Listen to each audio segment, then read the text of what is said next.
bukan saya tidak nasionalis ya, saya pakai logika aja lah.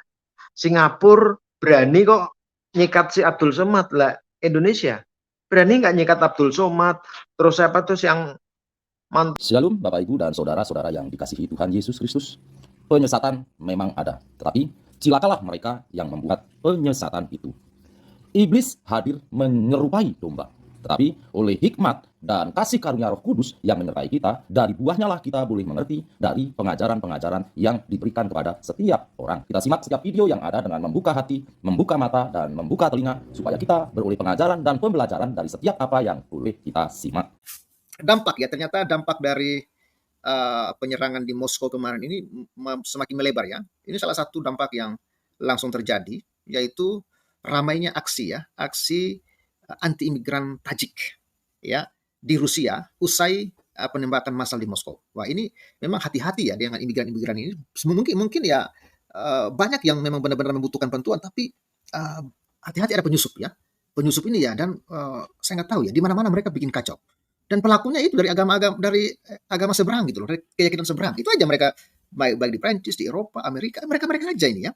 Makanya ini ramai aksi anti imigran Tajik di Rusia usai penembakan massal Moskow ya. Ini dimuat tadi ya, ada 7 Maret 2024. Ini salah satu pelaku yang sudah bonyok ya. Ini bonyok gara-gara ini ya penyerangan kemarin, dan dia nangis-nangis ya. Ya itulah kawan-kawan. Ini ya Jakarta CNN Indonesia. Ramai aksi anti imigran etnis Tajik ya oleh warga Rusia usai kepolisian merilis identitas tersangka yang berasal dari ya Tajikistan. Ini ternyata mereka ini asalnya dari sana ya.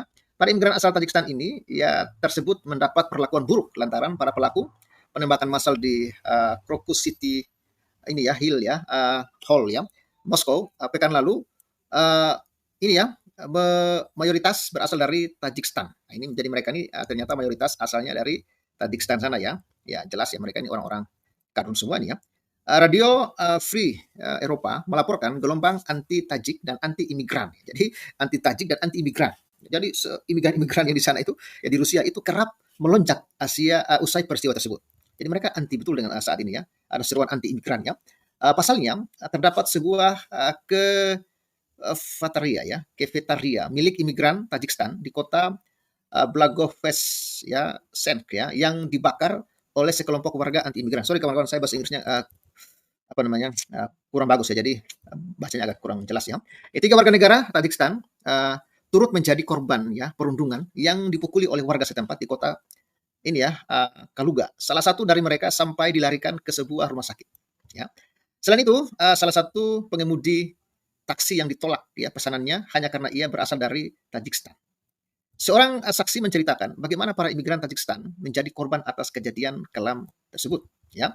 Mereka sedang memperbaiki rumah dan anak saya adalah satu-satunya tukang roti. Kami baru mengetahui bahwa mereka ditangkap bersama beberapa warga Tajik lainnya. Kami tidak tahu kemana mereka dibawa dan apa yang terjadi pada mereka. Ujar salah seorang warga setempat seperti dikutip dari Radio Ozodi. Ya. Ini merupakan satu masa kelam bagi imigran Tajikistan di Rusia imbas perlakuan keji para tersangka. Hingga kini gelombang anti Tajik ya masih menghantui imigran Tajikistan di Rusia. Sentimen negatif tersebut membuat para imigran Tajikistan ya merasa tertekan dan berencana untuk pulang ke kampung halaman. Ya pulang aja lebih baik ya.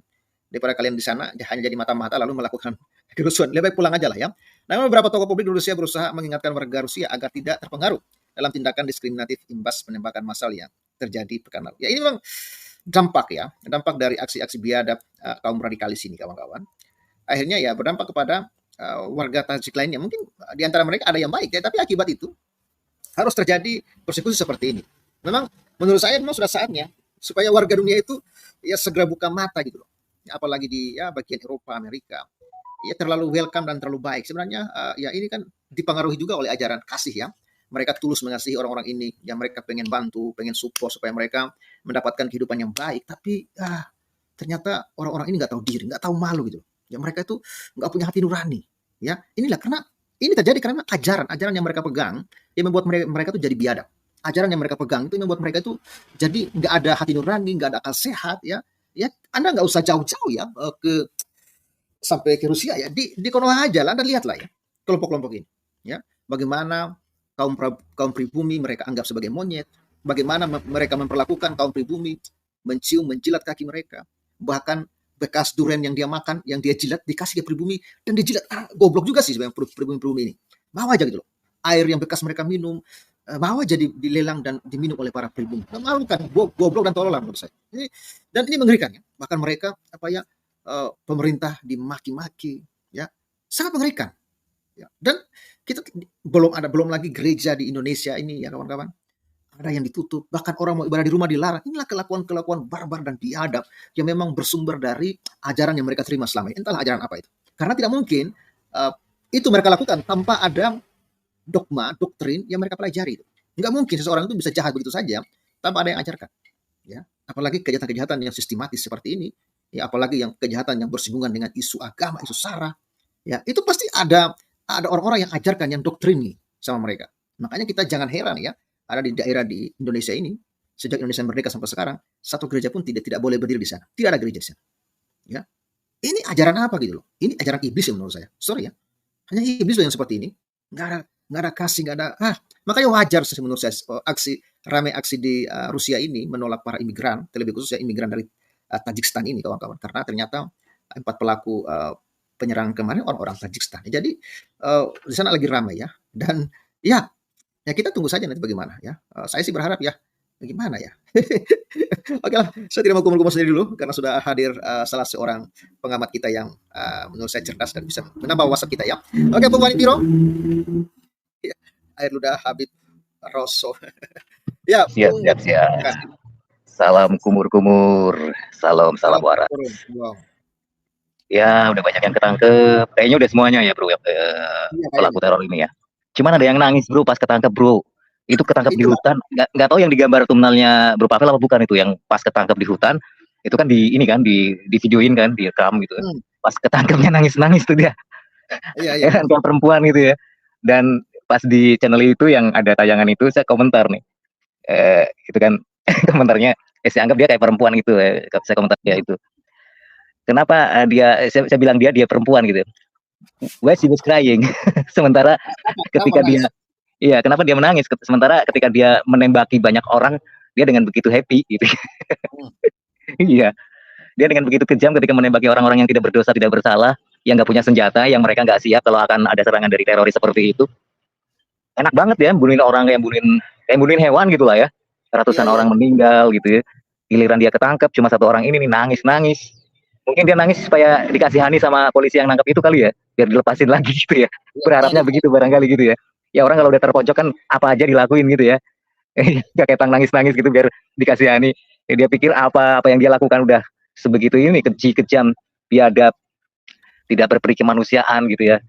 Dan ketika ditangkap sempat-sempatnya dia nangis. Ya begitulah orang-orang seperti itu. Cuman ini Bro Pavel, gara-gara ketangkapnya pelaku-pelaku teror ini, terus kemudian dapat siksaan dari petugas keamanan begitu, ISIS mengeluarkan ancaman baru Bro Pavel pada Rusia. Dia menyebarkan poster yang bergambar seorang laki-laki bercadar, kalau laki-laki bercadar apa ya istilahnya, ya pokoknya bertopeng begitulah ya, kayak Hamas gitulah, pakai penutup muka gitu ya, terus ada mengacungkan pisau dengan tulisan Arab gitu ya, bahwa dia akan mengancam Rusia kembali untuk melakukan hal yang sama, gara-garanya karena pelaku yang melakukan penembakan kemarin dapat perlakuan ini penyiksaan gitu ya, karena pada bonyok itu tadi yang Bro Pavel bilang kan, pada bonyok bokap nyokap.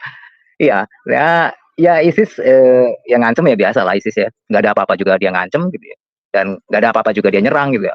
Kalau masalah ngancem-ngancem begitu ya Rusia pastinya udah siap lah, bakalan siaga penuh dengan keamanan mereka. Terus ini Bro Pavel, kalau misalkan orang-orang di Rusia pada ini ya anti imigran, terutama yang dari Tajikistan gitu ya, yang sangat disayangkan itu kan di UK ya.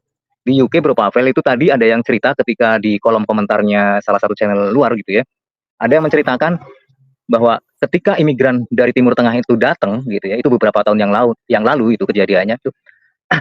Karena mereka kan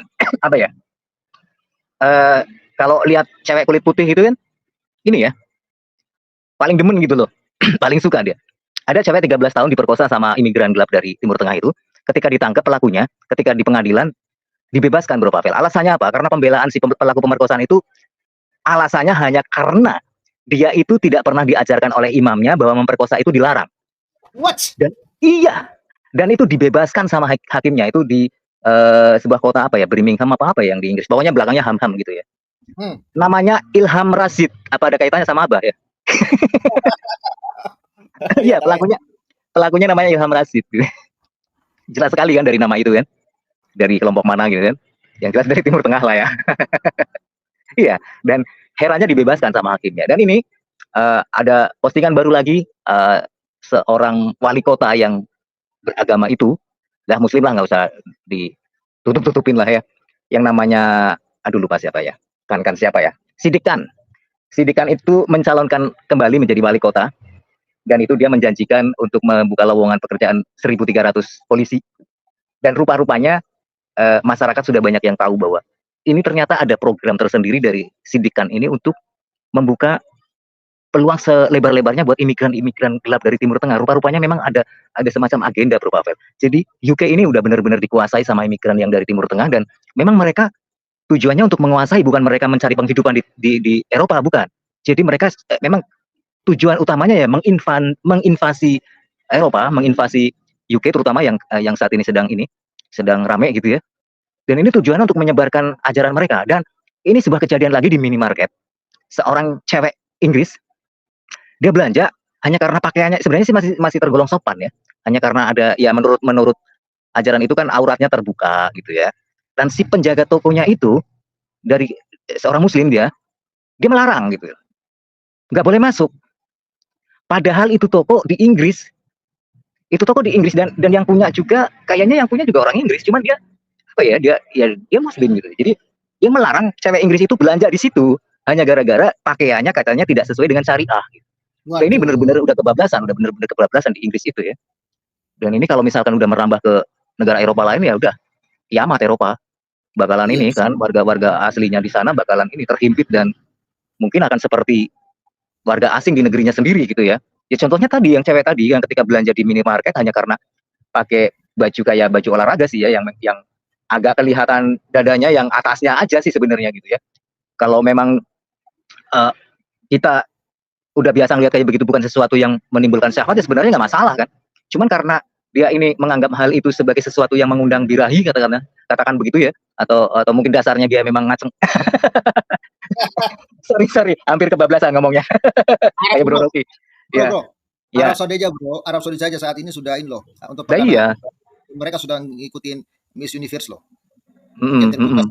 Iya itu videonya Bro Pavel semalam ya gitu ya. Cuman saya nggak ada yang masukin. Nggak ada yang masuk bro, para pengamat semua itu. Ya anu sih gimana ya.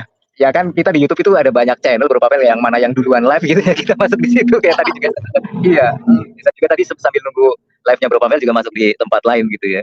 Ya kayak gitu. Ya mungkin Bro Rocky mungkin lagi di tempat lain atau nggak tahu di mana gitu ya. Ya kita tunggulah teman-teman yang mau bergabung di sini untuk ngobrol-ngobrol bareng kita gitu ya, kumur-kumur lah. Ya ngobrol ngalor ngidul lah ya. Ya mungkin agak sedikit melenceng dari tema ya nggak masalah ya Bro ya. Yang penting masih inilah, nggak jauh-jauh amat. Nggak terlalu jauh dari tema gitu. Ya begitu. Jadi teroris yang kemarin sudah melakukan aksi teror di gedung itu ya sudah ketangkep, dan ini ada satu aksi heroik dari dua orang pemuda belasan tahun Bro Pavel.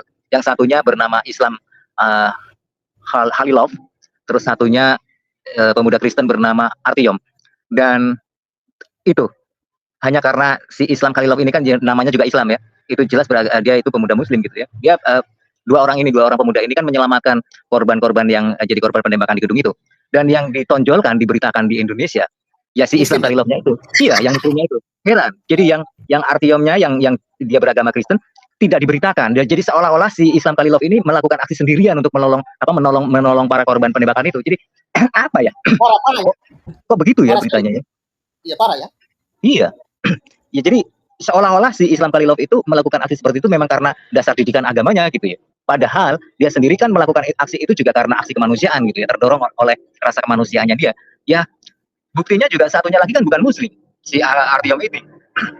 Dia melakukan aksi itu juga bukan berdasarkan karena agamanya atau apanya, tapi dasarnya ya kemanusiaan. Tapi di sisi yang lain si Islam Khalilov itu diberitakan di terutama di channel-channel Indonesia ya, di Konoha lah katakanlah begitu, itu yang ditonjolkan ya itu si Islam Khalilov, yang Artyomnya nggak tahu, nggak diberitain gitu.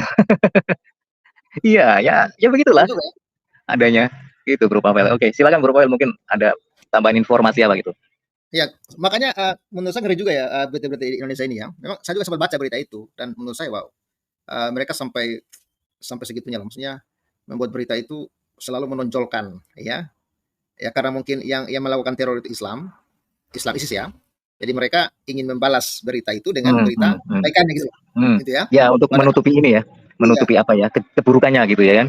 iya, tapi kebaikan dia itu tidak sebanding loh dengan ratusan nyawa yang melayang itu. Iya. Dan itu mungkin, dan itu kebaikan itu juga spontan, ya mungkin karena dia spontan, karena masih ada rasa kemanusiaan di hatinya gitu loh. Atau mungkin dia belum terdoktrin oleh ajaran-ajaran seperti itu ya kan. Iya. Jadi dia itu spontanitas gitu loh. Masih waras lah gitu kan. Iya. Padahal seperti Bung Wadi katakan tadi kan, yang melakukan itu bukan cuma dia gitu loh. Iya, ada satu lagi. Kenapa beritanya hanya menunjuk itulah kawan-kawan mereka, di balik kehancuran ini mereka masih terus mempromosikan. Ya promonya bagus, tapi sebenarnya nggak sebagus itu gitu. Ya kan? Ya, aksi yang dilakukan si Islam Khalilov ini ya kita acungi jempol lah sebagai aksi heroik ya, sebagai seorang pemuda belasan tahun yang masih pemuda masih belasan kan masih kecil lah ya, tapi sudah punya rasa kemanusiaan yang begitu tinggi terhadap orang-orang yang jadi korban di situ. Dan satunya lagi Artyom gitu kan. Dan itu mereka spontan gitu ya, bukan karena mikir-mikir mereka kan kafir, ngapain kita tolong, kan enggak. Jadi artinya dia melakukan hal itu karena tulus gitu ya. Dan satunya lagi yang Artyom juga kan begitu, bukan karena ini kan mereka yang jadi korban sesama Kristen, ya saya harus tolong dia, saya harus tolong mereka, kan bukan karena agamanya, tapi karena dasarnya ya aksi kemanusiaan lah untuk menolong para korban ini. Tapi berita yang ditonjolkan yang di Konoha ini yaitu si Islam Khalilov itu, ya kita tahulah bahwa propaganda seperti itu tujuannya untuk apa gitu kan, supaya kelihatan bagaimana gitu kan. Ya kita ngerti sendiri lah. Jadi kita nggak heran lah dengan apa yang ada di negeri Konoha ini gitu, Bu Pavel. Ya, kita masih nunggu nih teman-teman yang lain kemana nih. Kalau saya lihat kayaknya Rusia itu masih mencurigai Amerika dan ini. Iya. Yang melakukan Iya. Amerika dan Ukraina. Iya, kita akan lihat bagaimana akhirnya nanti ya, ketika itu benar-benar murni dilakukan sama ISIS sendiri dengan tujuan yang berbeda dengan yang dituduhkan sama Putin. Ya mungkin Putin baru akan terbuka mata hatinya bahwa inilah sebenarnya aksi teror yang sebenarnya mengancam keselamatan warganya gitu ya. Jadi saya juga gini Bro Pavel, aksi-aksi teroris seperti ini kan tujuannya untuk menegakkan syariat itu kan, untuk menegakkan agama itu, dan tujuannya untuk orang-orang supaya masuk ke agama itu. Jangan salah, karena ya seperti yang saya pernah cerita sama Bro Pavel juga, kenapa saya meninggalkan agama itu justru karena aksi-aksi yang seperti ini. Justru kalau kita mau berpikir waras, ya makanya Bro Pavel juga slogannya kan salam waras gitu kan, supaya kita jadi waras, kita berpikir jadi waras, nggak gendeng gitu loh. Iya, makanya saya dulu ketika ada aksi teroris di Bom Bali 1 dan Bom Bali 2 ya, 2003 sama 2005 kalau nggak salah ya, itu terjadi di Bali ya. Itu membuat saya jadi bertanya-tanya, loh kok bisa begini? Yang setahu saya yang pernah dengar dari ceramah-ceramah ustadz-ustadz di pengajian-pengajian itu, saya nggak pernah dengar bahwa membunuh orang kafir itu diwajibkan, maksudnya ada ajaran seperti itu untuk memerangi orang kafir. Lah, setelah saya telusuri Bro Pavel, ternyata benar ada ayatnya, ada ajarannya. Apalagi ketika saya mulai aktif di ini kan, channel YouTube, banyak perdebatan antara dua kubu, misalnya dari Kristen sama Islam juga gitu kan. Loh, saya baru tahu bahwa ternyata benar kok ada ininya gitu ya. Dan itu membuat saya menjadi semakin penasaran untuk mencari tahu lagi. Apalagi dulu waktu zaman-zaman belum ada YouTube itu ya. Itu kan ada ini Bro Pavel, ada website namanya Indonesia Faith Freedom atau International Faith Freedom, di mana di situ itu ada sebuah web yang tempatnya orang debat gitu loh, dan di situ mulai saya mencari tahu. Awalnya sih saya nggak percaya Bro Pavel bahwa apa yang saya yakini pada saat itu mengajarkan aksi seperti itu gitu loh. Ya maksud saya nggak ini ya. Lagi-lagi saya mesti disclaimer dulu ya, bahwa saya tidak mengatakan semua umat itu seperti itu, tidak. Karena buktinya di Nusantara atau di negeri Indonesia ini kan kita tahu bahwa masih ada banyak lah golongan-golongan yang katakanlah Islam yang moderat gitu lah, yang cinta damai, yang juga toleransi terhadap umat agama lain. Tapi kan ada juga Islam radikal yang menolak untuk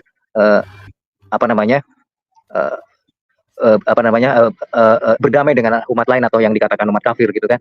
Pada saat saya menyaksikan website itu juga, dalam hati kecil saya juga masih membela agama saya pada saat itu. Saya masih nggak percaya dengan apa yang dilakukan sama Amrozi dan kawan-kawan pada Bom Bali 1, Bom Bali 2 itu kan. Saya masih menganggap bahwa mereka itu adalah oknum gitu. Saya masih berpikir seperti itu, masih berpikir positif dengan agama saya ketika pada masa itu gitu. Tapi semakin saya mengikuti tiap hari perdebatan-perdebatan yang ada, kok semakin dibukakan mata saya bahwa oh, kok iya ya, kok begitu ya. Mau dipungkiri juga susah Bro Pavel. Jadi ya memang begitu ternyata gitu loh Bro Pavel. Cuman sayangnya pada saat itu kan di ban ya. websitenya di-ban sama Tifatul Sembiring, Menkominfo pada saat itu, di zamannya SBY pada saat itu kan, yang akhirnya ya ketika kita harus membuka website itu ya kita terpaksa harus menggunakan VPN. Iya gitu Bro Pavel. Dan akhirnya makin kesini kan internet makin berkembang dan akhirnya ada YouTube. Begitu ada YouTube, ya itu terbuka semuanya. Akhirnya ada apologet, ada perdebatan dan macam-macam itu yang akhirnya membuat ya banyak juga teman-teman kita yang lain-lain gitu kan. Akhirnya pada sadar, ya pada murtad dan pada convert ke Kristen gitu ya.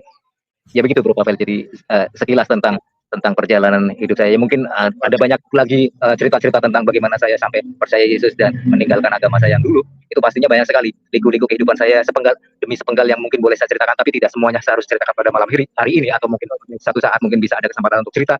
Itu pun tidak mungkin seluruhnya saya bisa ceritakan, tapi sedikit saja ini karena kaitannya ada terorisme gitu ya. Jadi ya awalnya memang dari situ. Dan saya yakin tidak cuma saya, banyak orang yang juga sadar karena melihat ajaran di agamanya terdahulu itu, ketika melihat aksi-aksi teror seperti itu ya menjadi apa ya, mempertanyakan gitu loh, dan akhirnya ya keyakinannya menjadi luntur gitu ya.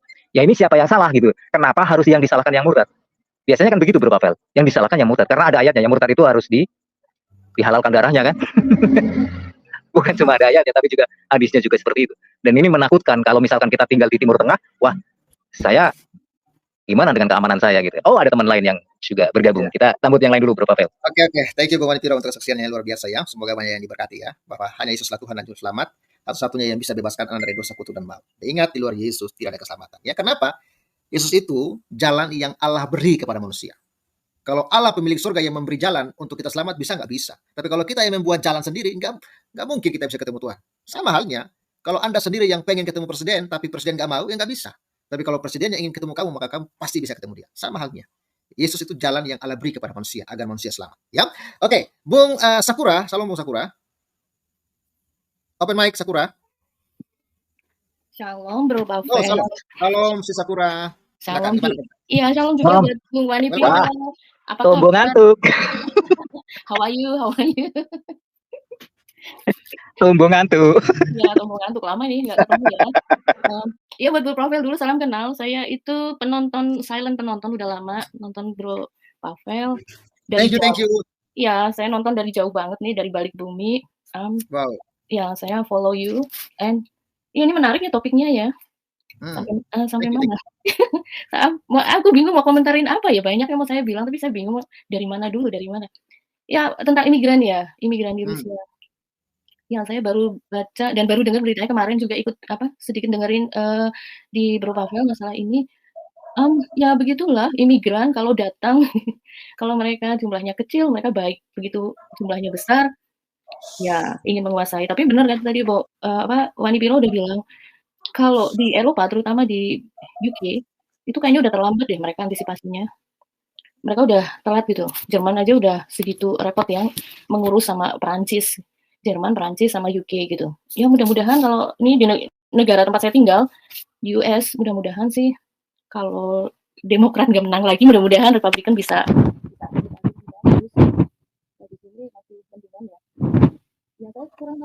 Sorry, suaranya tidak kedengaran nih. Oh, oke. Mungkin koneksi saya. Halo. Gimana? Terbagus, mantap. Iya. Saya kurang paham ya, Bro, kalau masalah politik ya. Putin kayak gimana, afiliasinya kayak gimana. Enggak, cuman secara umum memang imigran seperti itu di mana-mana merepotkan gitu. Dan ini bukan berita ya, kayak saya sama Bro Wanipiro kita udah pernah bahas lama nih di channelku dulu. Bukan di channelku. Saya lagi semangat.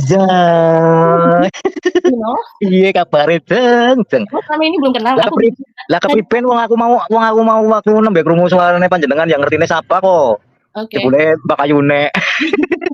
Bakul mendoan. Suara kan nggak bisa dirubah. Iya. Ya lama-lama aku dengerin ya tadi. Kayaknya kenal ini dengan suara ini. Oh iya Mbak Ayune. Ya, saking lama sih kan nggak pernah main ke tempatku kan di WWH. Iya. Anyway. Iya, I know.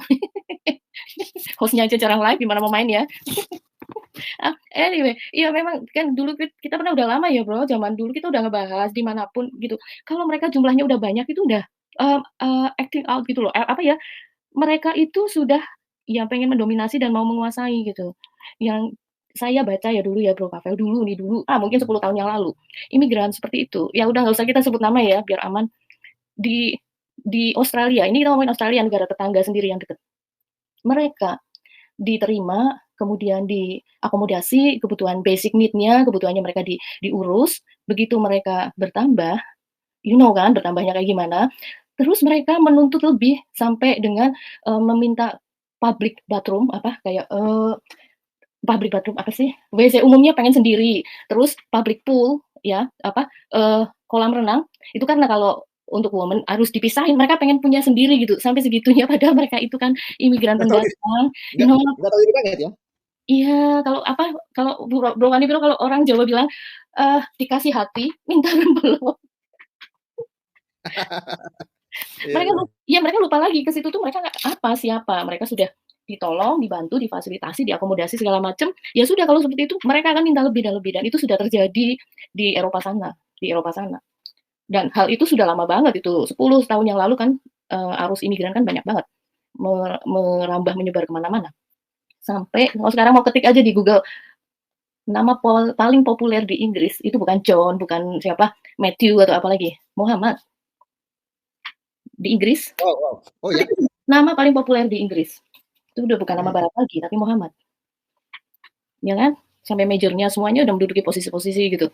Jadi ya sebetulnya sih kalau mau ngomongin imigran tuh ya nggak apa-apa ya, orang kayak saya aja juga imigran, cuman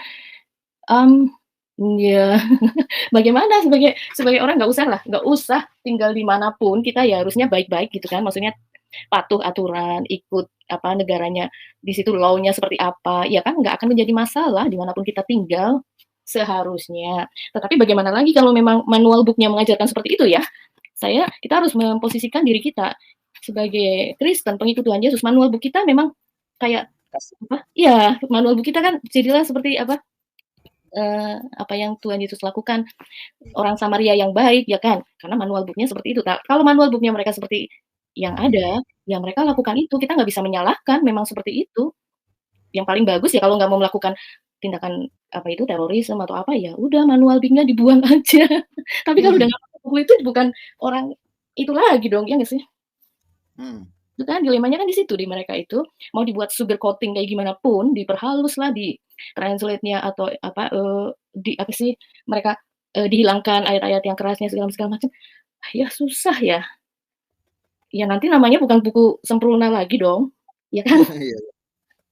Bagaimana mau diulang buku sempurna? Sempurna tapi harus ditambahi dalam kurung, harus di sugar coating, harus dikurangi ini itu, ya kan? Ya gimana sempurnanya ya nggak kamu nih Piro? Ya berarti bukan sempurna tapi sempurna. Benar nggak sih? Aku memposisikan kalau buku kita, manual buku kita, kitabnya adalah memang seperti itu ya, memang harus kita lakukan, ya nggak sih? Kita kan harus ikut gitu. Itu yang jadi pemikiran sebetulnya. Jadi kalau seperti kawan Piro udah sadar, loh kok ternyata ajarannya gini loh, ajarannya gini. Harusnya kita diberi akal sehat, dikasih Tuhan akal budi, ya dipakai. Apakah seperti ini ajaran Tuhan? Ya kan? Lah kalau ajaran Tuhan kok bertentangan dengan Tuhan yang maha baik, kasih, yang menyayangi umatnya yang diciptakan, loh kok malah enggak gitu kan? Lah ini Tuhan mana lagi ini? Tuhan apa ini? Harusnya kritis ke situ kan? Jangan malah apapun yang dikatakan, oh ini karena apa kata Tuhannya ya harus dipercaya. Harusnya dipakai kan? Kita dikasih itu tadi kembali untuk berpikir gitu loh. Otak untuk berpikir. Sederhana itu. Ya benar sih, salam sadarnya itu Bro Pavel. Waras. Iya, akal sehatnya dipakai gitu, benar juga. Memang harusnya ke situ. Kayaknya itu dulu deh Bro, banyak banget bingung sampai aku mau ngomongnya kemana-mana. Iya, terima kasih ya, Mbak Sakura. Memang ini ya, saya coba searching ya, nama populer di Inggris, ya ternyata benar ya. Ini itu gimana ceritanya kok bisa nama populer? Atau mungkin memang karena semua para imigran rata-rata namanya Muhammad kali ya? Enggak, memang karena kan sudah banyak masuk kan. Dataran dari Timur Tengah itu kan paling gampang itu. Orang kalau mau masuk kan lewat Eropa. Dan ya kita nggak bisa pungkiri, orang-orang yang memang mencari keselamatan karena terlibat di daerah konflik, karena perang atau apalah, itu kan ya memang mereka mencari tempat yang aman. Ya masuklah ke daratan Eropa kan. Lah kalau begitu masuk ke daratan Eropa, mereka juga diboncengi oleh orang-orang yang nggak cuman mencari selamat. Ya, ya di dalamnya itu kan bukan cuman orang-orang betul-betul karena tertindas atau karena terjebak perang. Enggak juga. Masuk semuanya itu. Sarombongan dah. Itu bukan cuma 1.000-2.000, udah banyak sekali itu. Ini belakangan udah ada 3.000 lagi, 3.500-an lah baru masuk itu ke UK itu. Itu nggak pernah bahaya itu. Betul. Yang agak galak di negara Eropa adalah Italia itu. Italia itu galak. Ya, kalau Italia galak memang betul. Ya, mereka strict. Dan Jerman itu sudah mulai sadar. Tapi dulu kan Merkel apa itu perdana menterinya itu, iya open banget. Ya karena begini, pemahaman kita sebagai orang, nggak usah lah orang beragama, maksudnya punya agama apapun lah, nggak usah punya agama. Semua orang itu kan tahu golden rule gitu kan. Kalau kita diperlakukan baik, kita harus memperlakukan baik, dan golden rule, ya nggak usah punya agama lah. Ya anggaplah semua orang itu ateis, itu pasti berkelakuan baik. Cuma masalah malah punya ajaran yang nggak baik, lah itu kan repot. Itu masalahnya. Dan menurut saya, satu karena arus imigran begitu kencang masuk, ditambah lagi you know lah, mereka kan nggak KB. Jadi justru orang Eropa, orang Eropa, you know, nggak Eropa, di sini di Amerika, orang Amerika itu kan mau menikah aja mikir, apalagi mau punya anak gitu loh. Nah dari sisi itu aja kan berkembang populasinya lebih banyak mereka, meskipun mereka pendatang. Iya. Tapi kan klaimnya katanya perkembangan apa namanya pengikutnya itu paling besar, paling pesat gitu. Padahal itu dilihat dari kelahirannya kan, bukan dari ininya, bukan dari apa pengikut yang baru gitu. Iya. Gitu. Ditambah yang datang juga tiap hari ribuan, kebayang nggak sih? Nah, kalau kayak Indonesia kemarin itu saya baca berita yang kapal apa yang polusi apa itu yang naik kapal nggak boleh. Rohingya, cuman berapa ratus aja kita udah ribut ya, pemerintah kita, orang lokal aja udah ribut setengah mati kan. Baru itu cuma kayak gitu. Nah di Eropa tuh banyak banget. Mereka itu kalau 1.000 aja yang datang, itu bisa kali 2 tuh loh. Kalau anaknya 2 kan. Dalam setahun itu. Kan mereka tiap tahun bisa beranak gitu. tiap tahun bisa beranak gitu. Ya kali saja. Jadi gila sih perkembangannya pesat sih. Lalu nanti buat framing. Wow, orang-orang Eropa banyak yang malah itu kan framingnya kan, padahal sebenarnya ya itu kan penambahan mereka sendiri gitu loh. Sekarang kan penduduk lokalnya udah terdesak itu di Inggris. Udah terdesak sampai ada daerah-daerah apa namanya kayak distrik atau apa ya kalau di Indonesia no go zone gitu. Jadi ada misalnya kayak kalau di Amerika tuh county, mungkin apa ya kalau di kecamatan kali ya kalau di Indonesia. Jadi itu daerah Muslim, orang putih aja nggak boleh masuk sampai segitunya. Oh ya? Iya. Sampai segitunya eksklusifnya. Dan mereka punya wilayah hukum sendiri, syariah law gitu. Ada daerah-daerah kayak gitu di Inggris sekarang. Wah, ngeri juga ya. Udah serem, nggak aman lagi. Jadi perempuan-perempuan di sana nggak cuma gadis-gadisnya aja, itu takut kalau keluar rumah itu sudah takut diperkosa rame-rame apa tuh? Ya nggak boleh ngomong kayak gitu ya. karena kalau keluar itu kayak jadi mangsa sama mereka. Itu udah serem situasi. Ya, seharusnya pemerintah di sana harus bertindak tegas lah. Ini bukan kan pemerintahnya sudah dikuasai oleh mereka juga, Pak Pavel. Itu lagi ya. Nah itu kan dari apa? Coba yang Sidikan itu kan yang wali kota apa ya, yang belakangnya Ham itu apa sih? Birmingham apa itu yang di UK itu. Terus perdana menterinya sih keturunan India ya. Kalau perdana menterinya ya juga terbuka juga sih sama imigran, makanya juga banyak imigran masuk ke UK juga karena kebijakan dari perdana menterinya itu juga. Tapi yang paling ini kan si Sidikan itu, yang jelas dia itu Muslim gitu ya, yang sangat terbuka dengan para imigran yang dari Timur Tengah itu. Ya memang mungkin tujuannya memang itu untuk menguasai daerah UK untuk menyebarkan agamanya itu. Ya begitulah, dan mudah-mudahan sih ini ya, ketika Rusia mendapat serangan dari ISIS kemudian masyarakatnya menjadi terbuka dengan ajaran yang seperti itu, yang mengajarkan kekerasan, radikalisme, mengkafir-kafirkan orang lain dan membunuhin orang lain kayak begitu, jadi mereka sadar. Cuman kan ini ya Bro Pavel, seperti yang tadi artikel yang Bro Pavel bacakan itu juga kan terkhusus ke ini ya, ke Tajikistan gitu ya. Padahal kan di sekitaran Rusia juga kan ada beberapa negara yang mayoritas itu juga kayak Uzbekistan, Kyrgyzstan, terus kemudian Afghanistan gitu ya. Kenapa nggak semuanya aja di ban gitu loh? Maksudnya yang imigran-imigran yang datang dari negara-negara itu, karena dikhawatirkan membawa teroris gitu kan. Ya karena mungkin memang yang saat ini jadi tersangka terorisnya dari ISIS itu kan memang dari warga negara itu ya, Tajikistan. Jadi ya terkhusus ke itu. Belum tahu aja, Bro.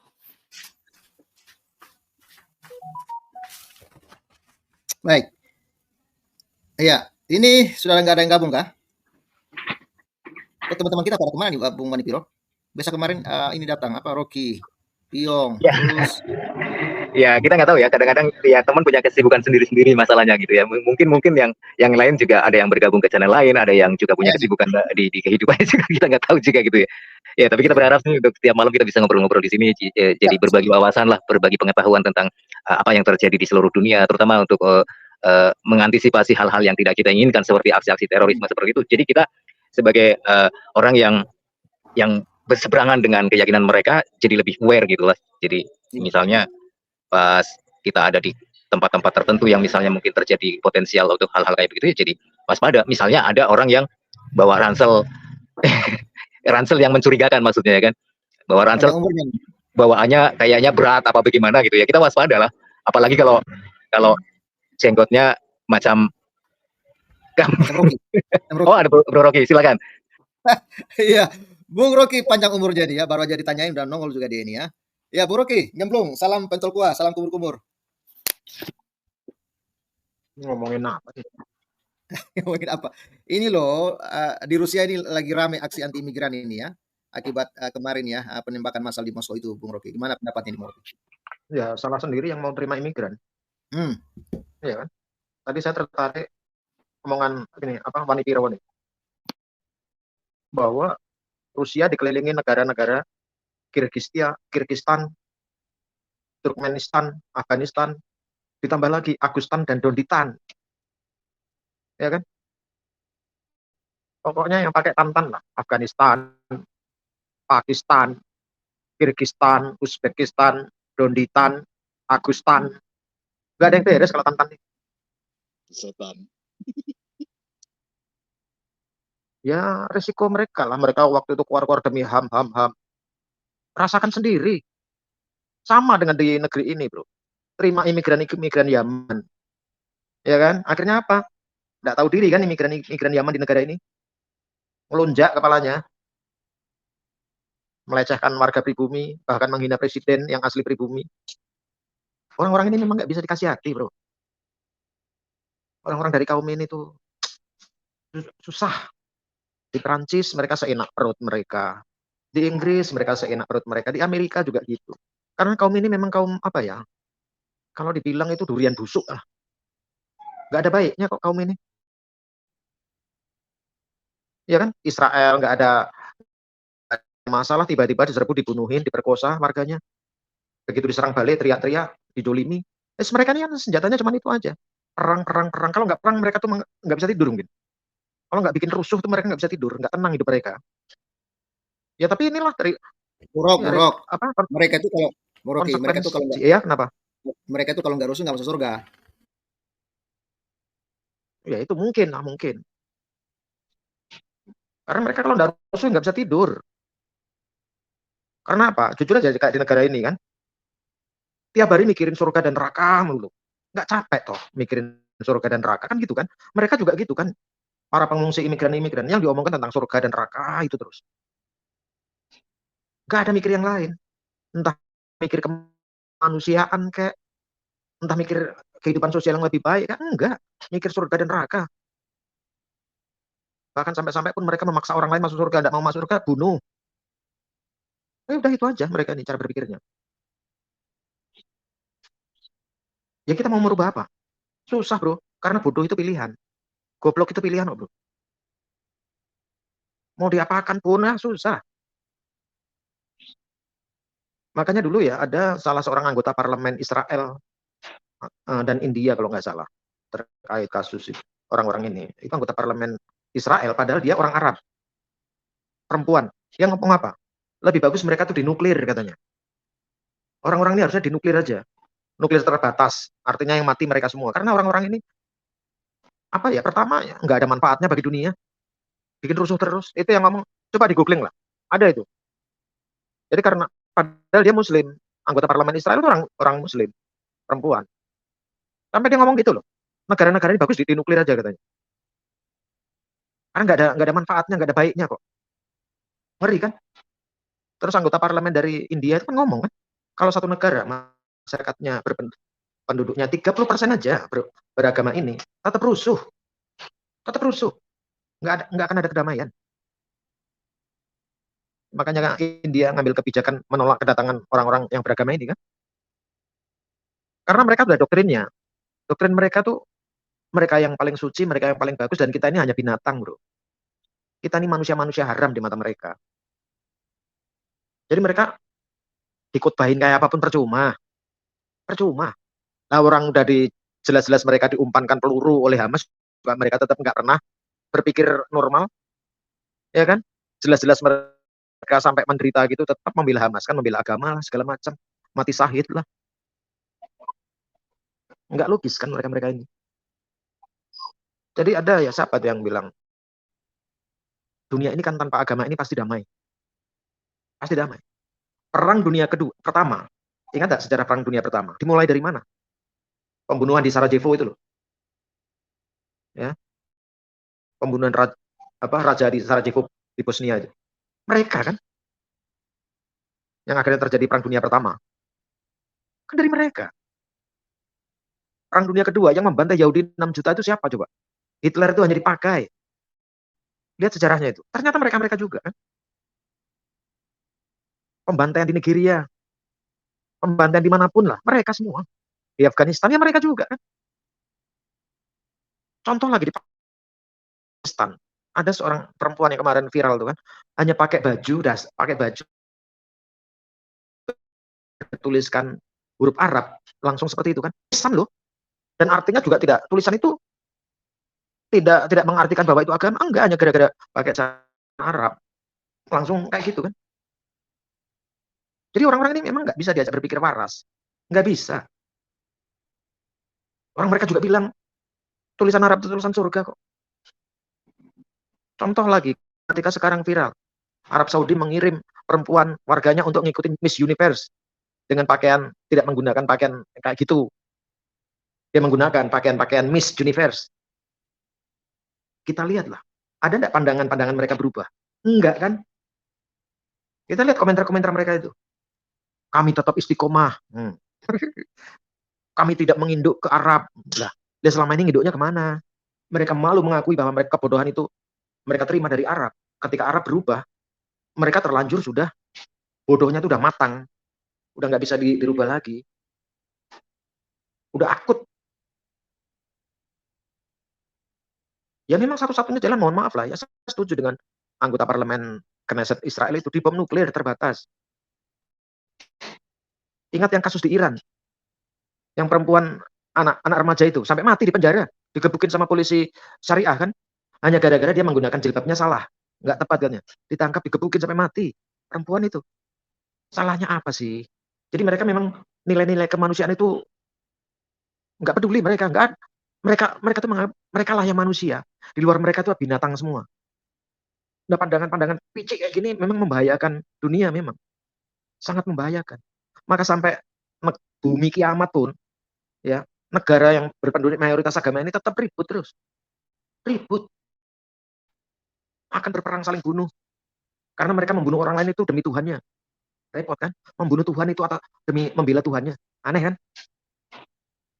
Di agama manapun, Tuhan agama manapun tidak pernah minta dibela. Tetapi agama yang satu ini, bro, membunuh atas nama Tuhannya, membunuh, membela Tuhannya itu hal yang sangat suci. Nah, ini sampai-sampai mereka masuk WC mau berak itu harus kaki kanan dulu atau kaki kiri dulu, suruh mikir, bro.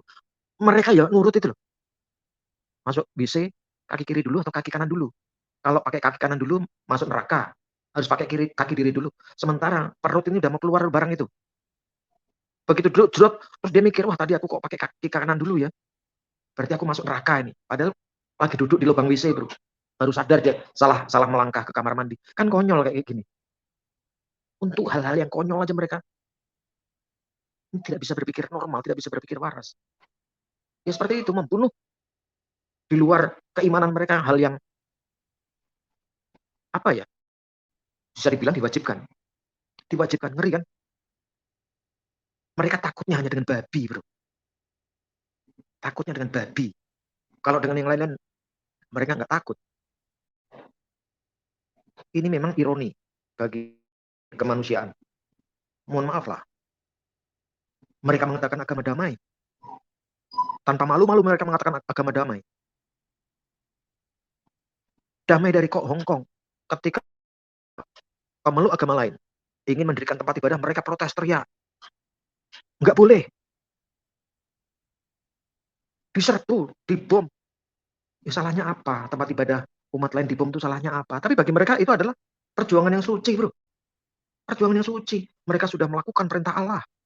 Mereka sudah membela Allahnya dengan cara membunuh orang lain, ngebom orang lain. Sejak zaman dulu sampai zaman sekarang, bro, cara berpikir itu nggak bisa hilang, bro. Walaupun mereka sekolah tinggi pun, ingat itu cawapres itu, profesor, doktor, ahli tata negara, pakar. Doanya kepada Tuhannya itu apa? Binasakanlah umat Yahudi, ya Allah. Ini orang pintar loh, bro. Tapi cara berpikirnya masih seperti itu. Iya kan? Ya, kita mau ngomong apa lagi? Mau ngomong apa lagi? Eki Sujana dalam satu di TV itu mengatakan, agama lain harus dimusnahkan dari Indonesia. Hanya Islam yang boleh hidup di Indonesia. Itu yang ngomong Eki Sujana. Profesor loh, bro, itu, bro. Nggak tahu profesor bacot dari mana, kita juga nggak tahu. Saya juga nggak tahu profesor model-model kayak gini bisa jadi profesor. Intelektual bagi mereka itu bukan hal yang utama. Enggak. Intelektual bagi mereka hanya simbol. Tapi hati mereka penuh dengan caci maki, penuh dengan kedengkian, dan di hati mereka yang ada aja iblis. Seorang guru di Perancis yang tidak tahu apa-apa, hanya gara-gara difitnah anak kecil, perempuan kecil, dibunuh, dipenggal, bro. Simon Pati itu kan dipenggal. Yang menggal siapa? Imigran. Tapi ini salahnya negara-negara barat yang terlalu mengagung-agungkan hak asasi manusia. Sekarang mereka menerima akibatnya kan? Sekarang mereka terima risiko itu. Teriak-teriak ham, pret ham. Sehingga mereka lupa terhadap tradisi kemanusiaan, tradisi sosial yang ada di negara mereka. Mereka lupa. Ya kita nggak tahu masalahnya apa, kok begitu istimewa orang-orang dari agama ini. Mereka juga harusnya kan tahu kenapa orang-orang ini minggat dari negaranya. Kenapa? Karena perang, oke. Tapi ternyata setelah ada di negara-negara penampungan, mereka juga seperti itu juga kelakuannya. Watak. Ini peribahasa Jawa, bro. Berulang-ulang saya katakan. Watuk ono obate, watak orang obate, bro. Artinya, batuk itu banyak obatnya, bro. Tapi kalau watak, perilaku, itu nggak ada obatnya. Nah, ini ada teman yang lain, bro. Closingnya ada ininya ya. Baik, mantap Bro Rocky. Ya. Kita Waduh, lanjut Anopati. ya. Berarti mau closing kalau gitu. Oke, kita lanjut dulu ya, Bung Remi. Silakan Bung Remi. Halo, menanggapi. Shalom. Lanjut Bro Remi. Saya mewakili Bro Pavel. Bisa didengar suara saya? Bro Pavel kemana ya? Kurang tahu. Ada Tidur mungkin lagi apa namanya, nenangin adek ini nangis nih. Silakan. Ya bro, terima kasih. Selamat malam Bapak-Bapak. Bro Pavel itu tadi barusan mau masuk WC mikir kaki kiri dulu atau kanan dulu. Bro, memang tadi pemaparan dari Bung Rocky memang luar biasa ya. Memang namanya doktrin itu memang program cuci otak bersih betul. Dalam artian memang umat yang menjadi pelaku-pelaku ini biasanya mereka dalam status ekonomi, status sosial dan lain-lainnya ya, pendidikan itu memang di bawah rata-rata. Kalaupun ada yang sudah sekolah tinggi-tinggi ya terpaksa harus ngalah. Karena Mike Tyson yang jago juga kalau dilawan sama orang sekampung juga kalah, Pak. Ya. Yang saya amati dari kasus terjadinya penyerangan ISIS ke Moskow itu, kelihatannya ini ada metode baru yang dipakai ini. Ya, seperti kita mengamati di negara, menurut istilah Bung Rocky, Yamanesia. Kelihatan penguasa-penguasa ini mereka memanfaatkan power untuk umatnya yang kehidupannya itu ya seperti demikian digunakan sebagai senjata dalam artian untuk menyerang atau menyelusup ke wilayah-wilayah negara ini yang mayoritas kita yang di mana situ ada banyak sekali sumber daya alamnya. Mereka itu sengaja dieksoduskan lah seperti itu ke wilayah-wilayah tersebut untuk menguasai tempat. Lalu kemudian nanti kalau sudah cukup kuat, ya kemudian menyelusup di bidang-bidang pemerintahan, di bidang kelembagaan dan lain-lain, mendirikan fondasi lah seperti itu. Dan itu dibiayai. Nah, dan biasanya disitulah awal mula terjadinya kecemburuan di sosial masyarakat, bahkan terjadi banyak konflik-konflik horizontal ya orang per orang, yang kemudian tidak ada keberpihakan yang baik, malah mereka yang mendapat perlindungan seperti kita yang orang putra daerah malah menjadi dianggap dengan label ini, label itu, dan segala macam. Dan tidak sangat menghargai di mana mereka tinggal, tentu dengan kearifan-kearifan yang kita punya, seperti itu. Sangat dilecehkan, sangat dinafikan. Nah, yang terlihat sekarang ini nampak kalau cara dan polanya ISIS ini lebih canggih kayaknya. Karena sepertinya mereka sudah terstruktur dengan manajemen yang lebih bagus. Manajemennya bagus, tapi apa yang diproses itu memang tidak bagus. Seperti bahwa mereka tahu kalau kalangan yang sudah didoktrin ini dengan kehidupan yang minim itu bisa disuruh apa saja, melakukan apa saja dengan iming-iming duit, bisa juga jabatan dan lain-lain. Nah, dan kita lihat bahwa eksistensi ISIS dalam menyerang Moskow ini mereka menggunakan perpanjangan tangan orang-orang dari Tajikistan itu. Di sini yang saya melihat bahwa ISIS meniru atau mengikuti gaya dari Hamas, di mana kita tahu pemimpinnya ada di negara Qatar dengan berfoya-foya di sana, dan kemudian prajuritnya yang turun di Gaza itu yang melakukan perlawanan, kekacauan dan segala macam itu, merampas hak-hak ataupun apa yang menjadi milik masyarakat Gaza yang kemudian dibawa pergi atau dirampok atau merampok rakyatnya sendiri. Itu yang terjadi. Dan itu digunakan untuk berfoya-foya, membiayai hal-hal untuk membangun image buruk terhadap Israel dan lain-lain. Nah, ISIS kelihatannya juga menggunakan cara yang sama. Kelihatannya seperti itu, menurut yang saya lihat atau saya ikuti, manajemen mereka sekarang berubah. Tidak seperti yang lalu-lalu, di mana mereka semua seperangkat lengkap turun di lapangan untuk melakukan penyerangan. Tetapi ini mereka menggunakan sistem yang ada ini, yang dilakukan oleh Hamas.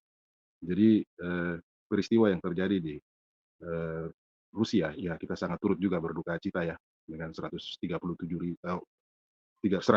orang yang menjadi korban dan juga yang luka-luka. Nah, tentu Putin di sini mengambil sikap tegas.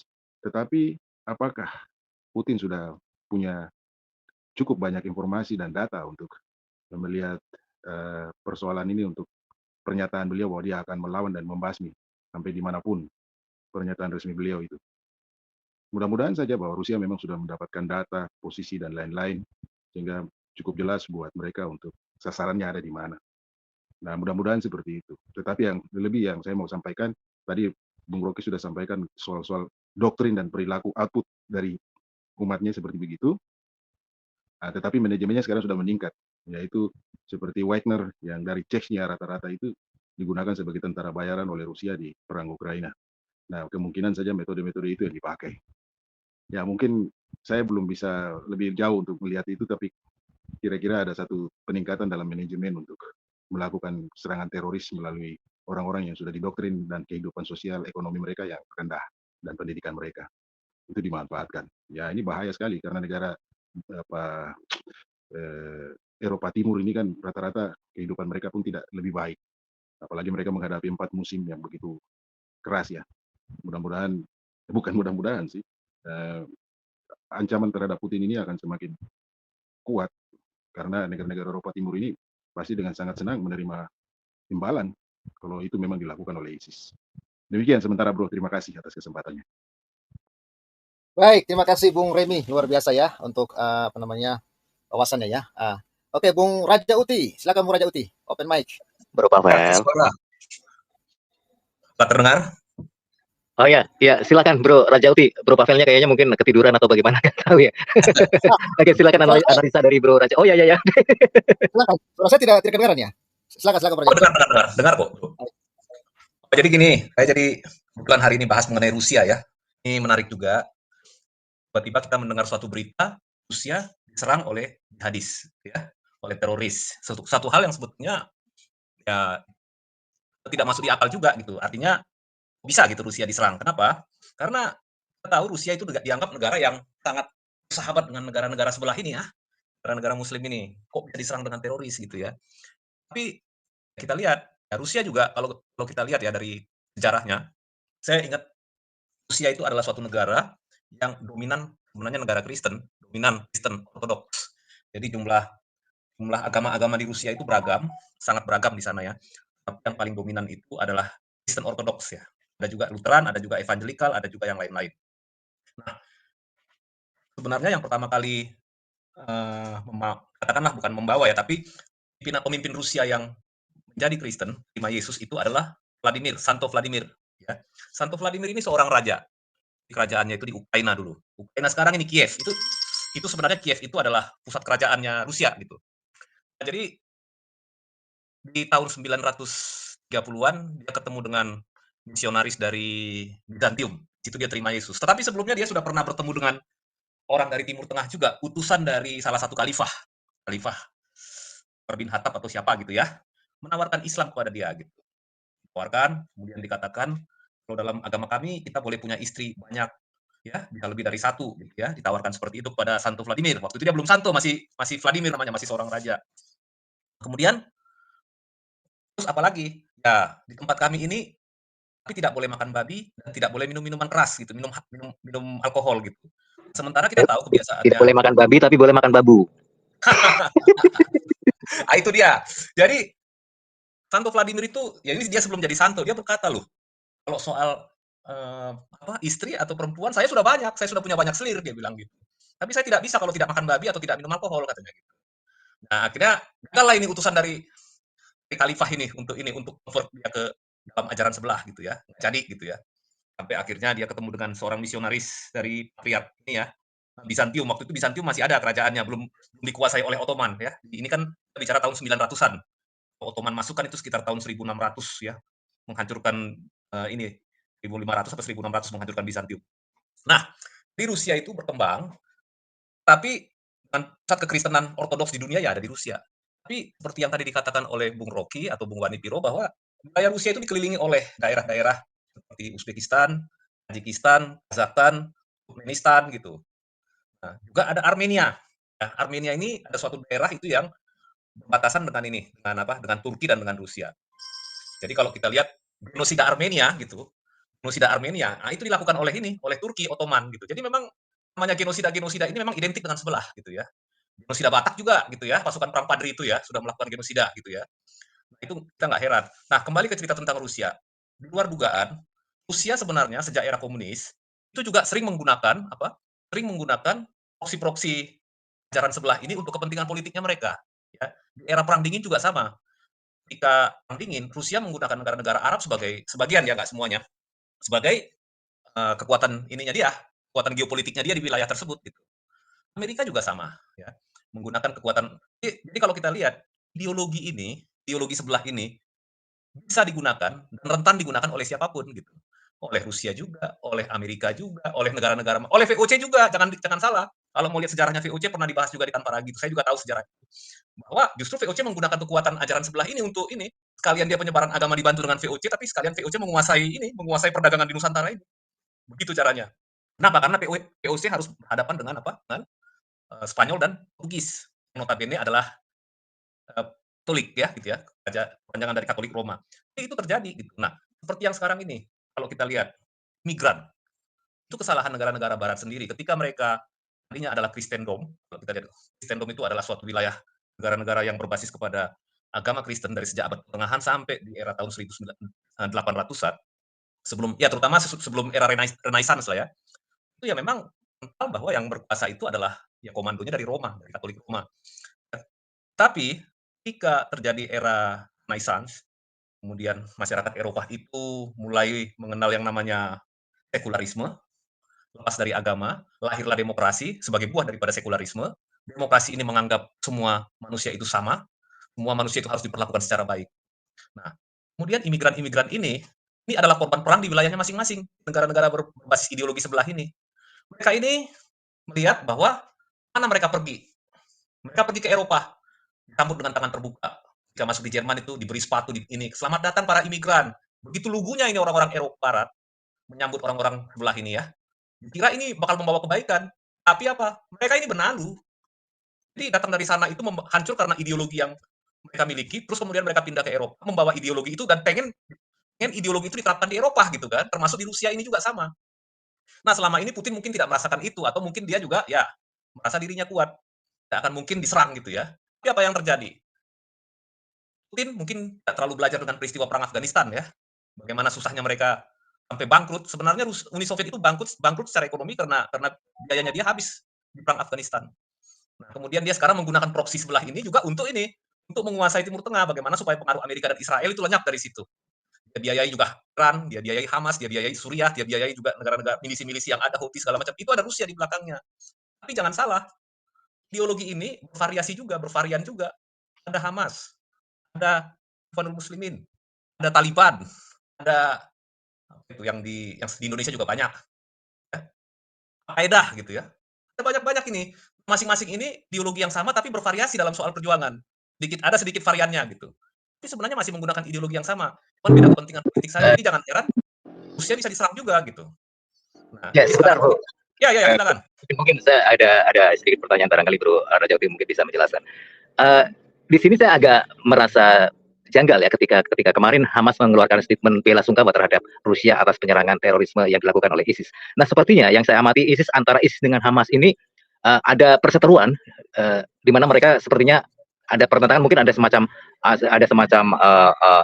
apa namanya perebutan pengaruh mungkin terhadap Rusia karena dari satu berita saya pernah membaca atau melihat sebuah video juga di salah satu channel berita luar negeri. Ini kenapa ISIS melakukan penyerangan terhadap Rusia? Konon katanya karena ini sih sebuah asumsi saja ya dari salah satu channel berita juga. Karena Rusia beberapa hari sebelum itu sempat mengundang Hamas untuk melakukan semacam dialog di Rusia. Nah, menurut Bro Raja Uti, apa yang menjadi pertentangan antara ISIS dengan Hamas ini membuat mereka menjadi semacam dua kubu yang sama-sama organisasi Islam tapi mereka saling berseberangan gitu? Ya, yang pertama begini, Bro. Rusia ikut menghancurkan ISIS di Suriah dan di Irak. Pelaku utamanya yang menghancurkan ISIS di sana adalah Rusia. Ya, kemudian Amerika juga ikut ya. Karena dia takut juga kepentingan Amerika di wilayah regional tersebut terganggu. Tapi yang paling jelas yang membackup pemerintahan Suriah melawan ISIS adalah Rusia. Jadi dari situ ada beberapa peristiwa di mana korban dari ISIS itu begitu banyak. Nah, yang pertama. Yang kedua, ya kalau kita lihat, Hamas ini ideologinya Ikhwanul Muslimin. Turki gitu ya. Khilafah gitu ya. Itu yang ada di Hamas ini. Makanya mereka satu waktu nanti pasti akan menyebarkan ideologinya ke seluruh dunia sama dengan ideologinya Turki itu khilafah itu. Nah, satu pohon gitu ya. Kemudian kalau kita lihat kalau yang Al-Qaeda kan lagi turun lah sekarang pengaruhnya, tapi lagi bangkit lagi di Afghanistan dengan menangnya ini ya, dengan menangnya Taliban kemarin.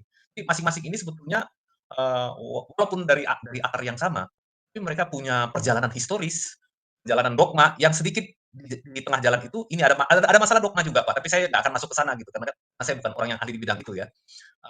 Juga ada sebenarnya. Jadi kalau misalkan ISIS menyerang Rusia, bisa jadi pertama begini, ada beberapa pengaruh.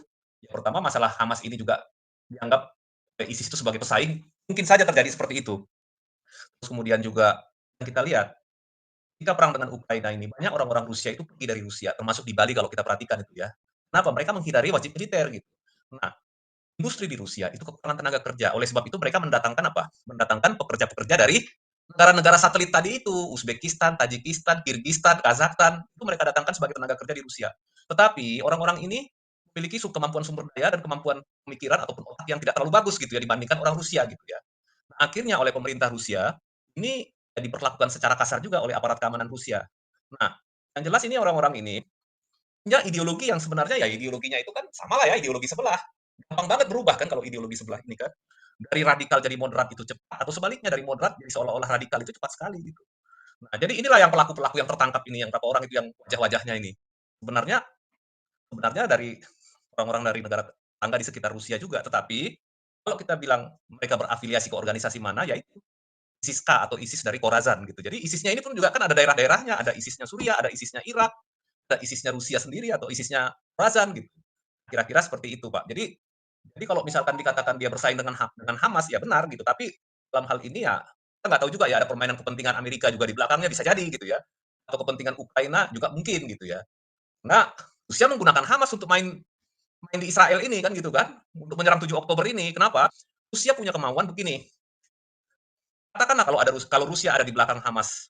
Ketika Hamas menyerang Israel di tanggal 7 Oktober tahun lalu. Rusia sebenarnya terjepit karena perang dengan Ukraina. Anggaran dia sebenarnya sudah sangat berat gitu untuk Ukraina yang dia perkirakan tadinya cuma mungkin 1 bulan 2 bulan, ternyata sudah 3 tahun. Ukraina tidak kalah-kalah juga. Ukraina punya senjata dari NATO, senjata-senjata baru. Belum lagi nanti di Ukraina itu ada lagi tentaranya memang tidak terlalu banyak awalnya, tapi sekarang kok tiba-tiba jadi banyak. Dicurigai di Ukraina ini tentara bayaran juga ikut bermain gitu ya untuk melawan Rusia. Rusia juga menggunakan tentara bayaran yaitu orang-orang Cehnya yang dipimpin oleh si ini siapa itu tokohnya Cehnya itu Ramzan Kadyrov gitu ya yang pro kepada Rusia itu. Jadi ini juga sudah ada permainan pertentangan antara kelompok di internalnya ideologi yang sama juga gitu. Nah, kalau kita lihat kenapa perang di Gaza ini kemarin kan ada yang resolusi Dewan Keamanan yang diveto oleh Rusia dan Cina. Ini kan akan jadi panjang gitu. Tadinya kan proposalnya Amerika kan seperti ini, gencatan senjata sekaligus semua sandera dipulihkan, baru mungkin nanti perundingannya ke depan bagaimana. Gitu. Tapi kan Rusia nggak mau, gitu kan. Dia mau ini perang ini panjang gitu, dia veto langsung kan, usulan Amerika. Kemudian masuk usulan dari Aljazair yang mengatakan bahwa gencatan dulu, baru nanti perundingan sandera. Nah Israel nggak mau dan kelihatannya Israel akan terus berperang gitu, nggak bisa ditekan oleh PBB. Nah, sepertinya Rusia memang sengaja menarik Amerika ini juga paksa harus membiayai Israel untuk berperang. Apa? Karena sama-sama ya, supaya Amerika juga secara ekonomi juga sudah ini berat gitu kan. Karena sekarang Rusia juga berat ini ekonominya. Jadi dia mau narik Amerika untuk supaya berperang terus karena bagaimanapun Amerika mau tidak mau kan harus support Israel secara finansial gitu. Saya kira begitu bro. Jadi kalau selain pertentangan ideologi ada, tapi ada banyak faktor sih sebenarnya dalam politik ini. Ada berbagai kemungkinan gitu. Silakan. Ya, sepertinya ada kepentingan yang mungkin berbeda antara Hamas dengan ISIS ini. Tapi salahnya Rusia juga memelihara dua ini ya, ibaratnya dua peliharaan yang sebenarnya mereka saling berbeda pandangan dan bertentangan gitu ya. Jadi akhirnya ya seperti senjata makan tuan gitu ya. Ya, kembali ke soal apa yang terjadi di Rusia saat ini, di mana sudah ada pelaku yang sudah tertangkap dan mereka sudah diadili di pengadilan Rusia dan akhirnya nanti akan mendapat vonis di bulan Mei nanti ya, kalau nggak salah karena belum diputuskan sampai dengan sekarang ini. Ini ada semacam ancaman baru dari ISIS bro, dari sebuah poster yang disampaikan oleh ISIS dengan ancaman bahwa mereka akan melakukan aksi yang serupa karena orang-orang ISIS yang tertangkap kemarin itu mendapat perlakuan siksaan dari pihak keamanan Rusia. Menurut pandangan Bro Rajauti, apa yang bakalan terjadi nanti? Apakah benar-benar ini ISIS akan melakukan ancaman yang seperti yang dia sampaikan atau hanya sekedar gertak sambal untuk sekedar apa ya namanya menunjukkan taringnya saja begitu? Silakan Bro. Ya, sebenarnya begini ya, dalam dunia intelijen ini kan suatu kejadian itu sebenarnya kalau orang-orang dalam dunia intelijen itu bisa memperkirakan akan terjadi ya, bagaimana terjadinya. Cuman yang paling sulit memperkirakan kapan.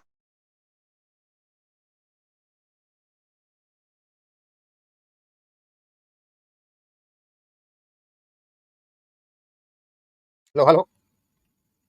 Suara hilang ya? Bang Wanipiro? Iya bro, sepertinya Bro Rajauti suaranya hilang, nggak kedengaran sinyalnya mungkin. Halo Bro Rajauti, hilang suaranya. Sinyalnya Rajauti di bom ISIS. Sinyalnya Rajauti lagi dibom sama ISIS. Kayaknya.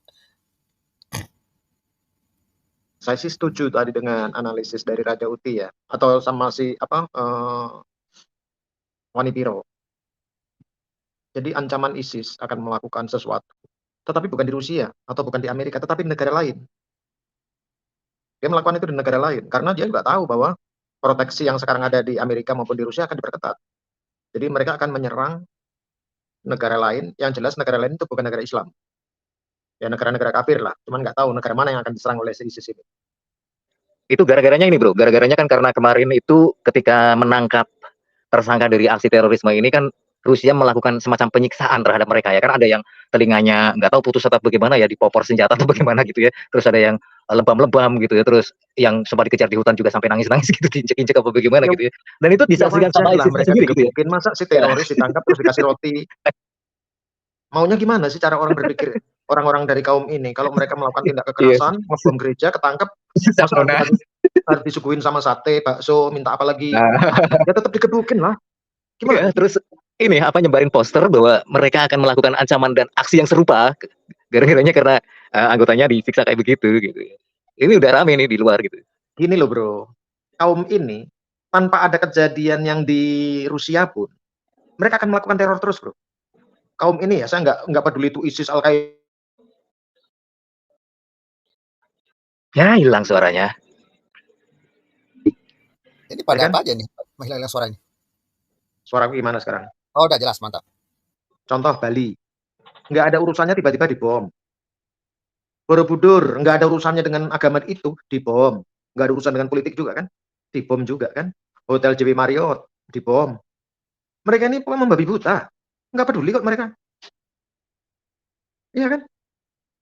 Ya sama nggak pedulinya ketika mereka Ada gereja mau dibangun langsung diserbu, orang beribadah diserbu.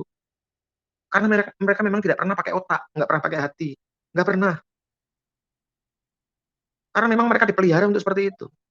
Dan mereka mau, ya mereka mau untuk dijadikan model kayak gini. Contoh gini ya, kalau orang waras, terus dia merasa sedang dimanfaatkan oleh orang lain, pasti dia berpikir kan, wah kok orang ini kok nyuruh-nyuruh aku terus, ada apa ini, kan harusnya berpikir gitu kan. Kecuali disuruh untuk hal-hal yang baik. Berarti bos percaya sama saya. Karena yang disuruh diperintahkan adalah untuk perbuatan yang baik. Nah, cuman gini bro, ini pelaku teroris ini yang kemarin melakukan itu di Rusia itu kan dapat imbalan itu bro. Kalau dirupiahkan kalau nggak salah itu 85 juta. Jadi masing-masing orang itu melakukan aksi itu dapat upah 85 juta. Berarti ini apakah mungkin mereka melakukan aksi itu karena uang atau karena ideologi yang mereka yakini bahwa mereka bakalan masuk surga? Atau dua-duanya?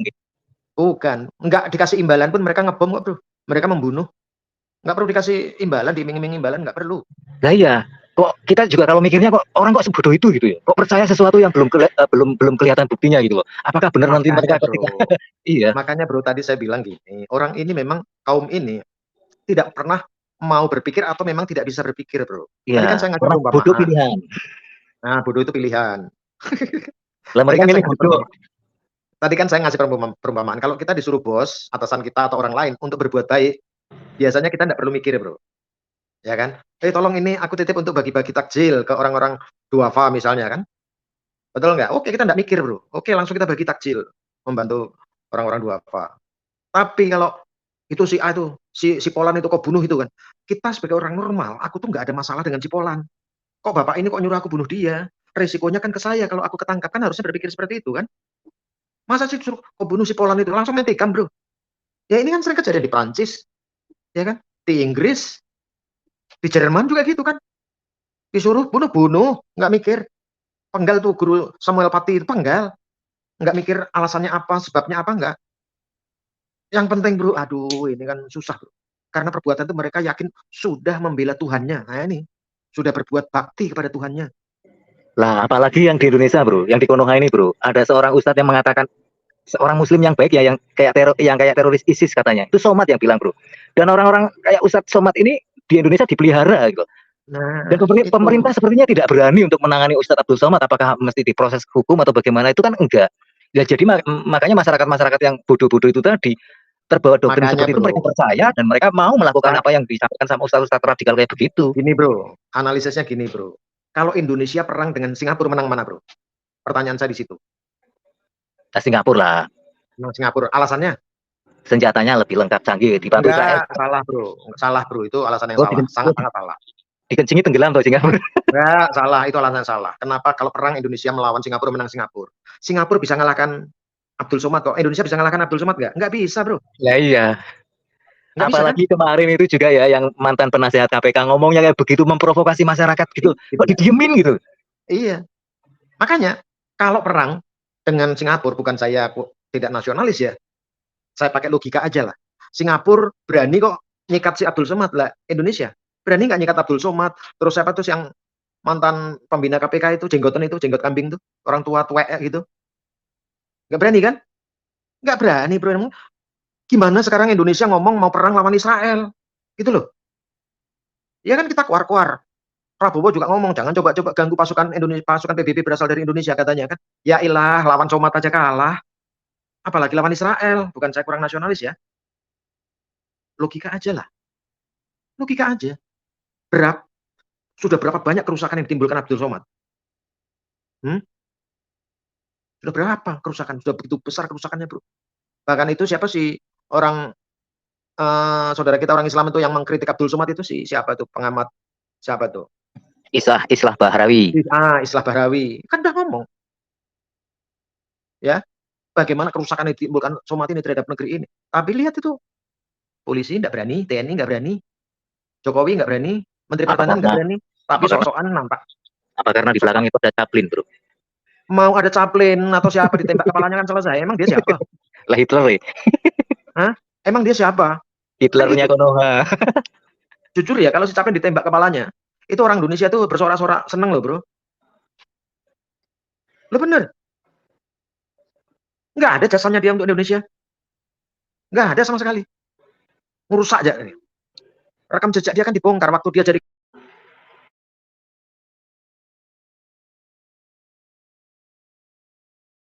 kan. Makanya ketika saya dengar pidatonya Pak Prabowo yang mengancam memperingatkan Israel jangan coba-coba, alah double trok ngelawan Somat aja nggak berani kok. Lihat tuh Singapura. Lihat tuh Singapura. Bentar bro, Prabowo Pak Jokowi. Pokoknya mereka lah semuanya lah. Bukan saya. Padahal saya ini pendukung Prabowo dan Jokowi loh, pendukung fanatik Prabowo dan Jokowi. Tapi kalau udah macam-macam kayak gitu jadi mikir ya. Lah iyalah, lawan Somat, lawan siapa tuh? Siapa tuh Manuha ya namanya, yang orang mantan dari pembina KPK. Iya, namanya. Namanya siapa tuh? Dan itu yang wartawan, yang perempuan yang mewawancari dia itu siap-siap gitu ya, bilang siapa gitu. Jadi kayak dia itu kayak merasa apa ya, tersemangat atau terkompori gitu loh ya. Kayak dibakar semangatnya. Jadi orang kayak dia sekelas wartawan aja kayak merasa apa ya, kayak merasa tersulut gitu untuk jihad gitu ya. Katanya yang mau memimpin jihad itu kan itu sih, WH itu. Gini bro, lawan Faisal Assegaf, terus Arir Narulita yang kemarin menghina bangsa Indonesia, ada ndak TNI Polri berani? Nggak berani bro. Satpol PP apalagi nggak berani. Lawan tampang-tampang Arab mana berani bro. Hanya orang Singapura yang berani bro. Makanya itu Perdana Menteri Malaysia itu kan teriak-teriak ya. Gimana mau berani sama majikan kok berani. Nah, ya itu. Bayangkanlah dihina bangsa ini oleh para ini kan mbahnya ISIS lah. Ya kan? Mbahnya ISIS. Jokowi dibilang tukang sapu, dimaki-maki, dihina, orang Indonesia dibilang monyet lah, babi lah, segala macam. Malah disembah, dicium kaki, bahkan makan gudalnya, bro. Masih mau. Lu ya kan? Mana TNI, mana Polri, mana Satpam? Enggak ada yang berani, bro.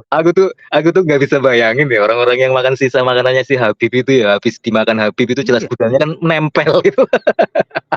Iya.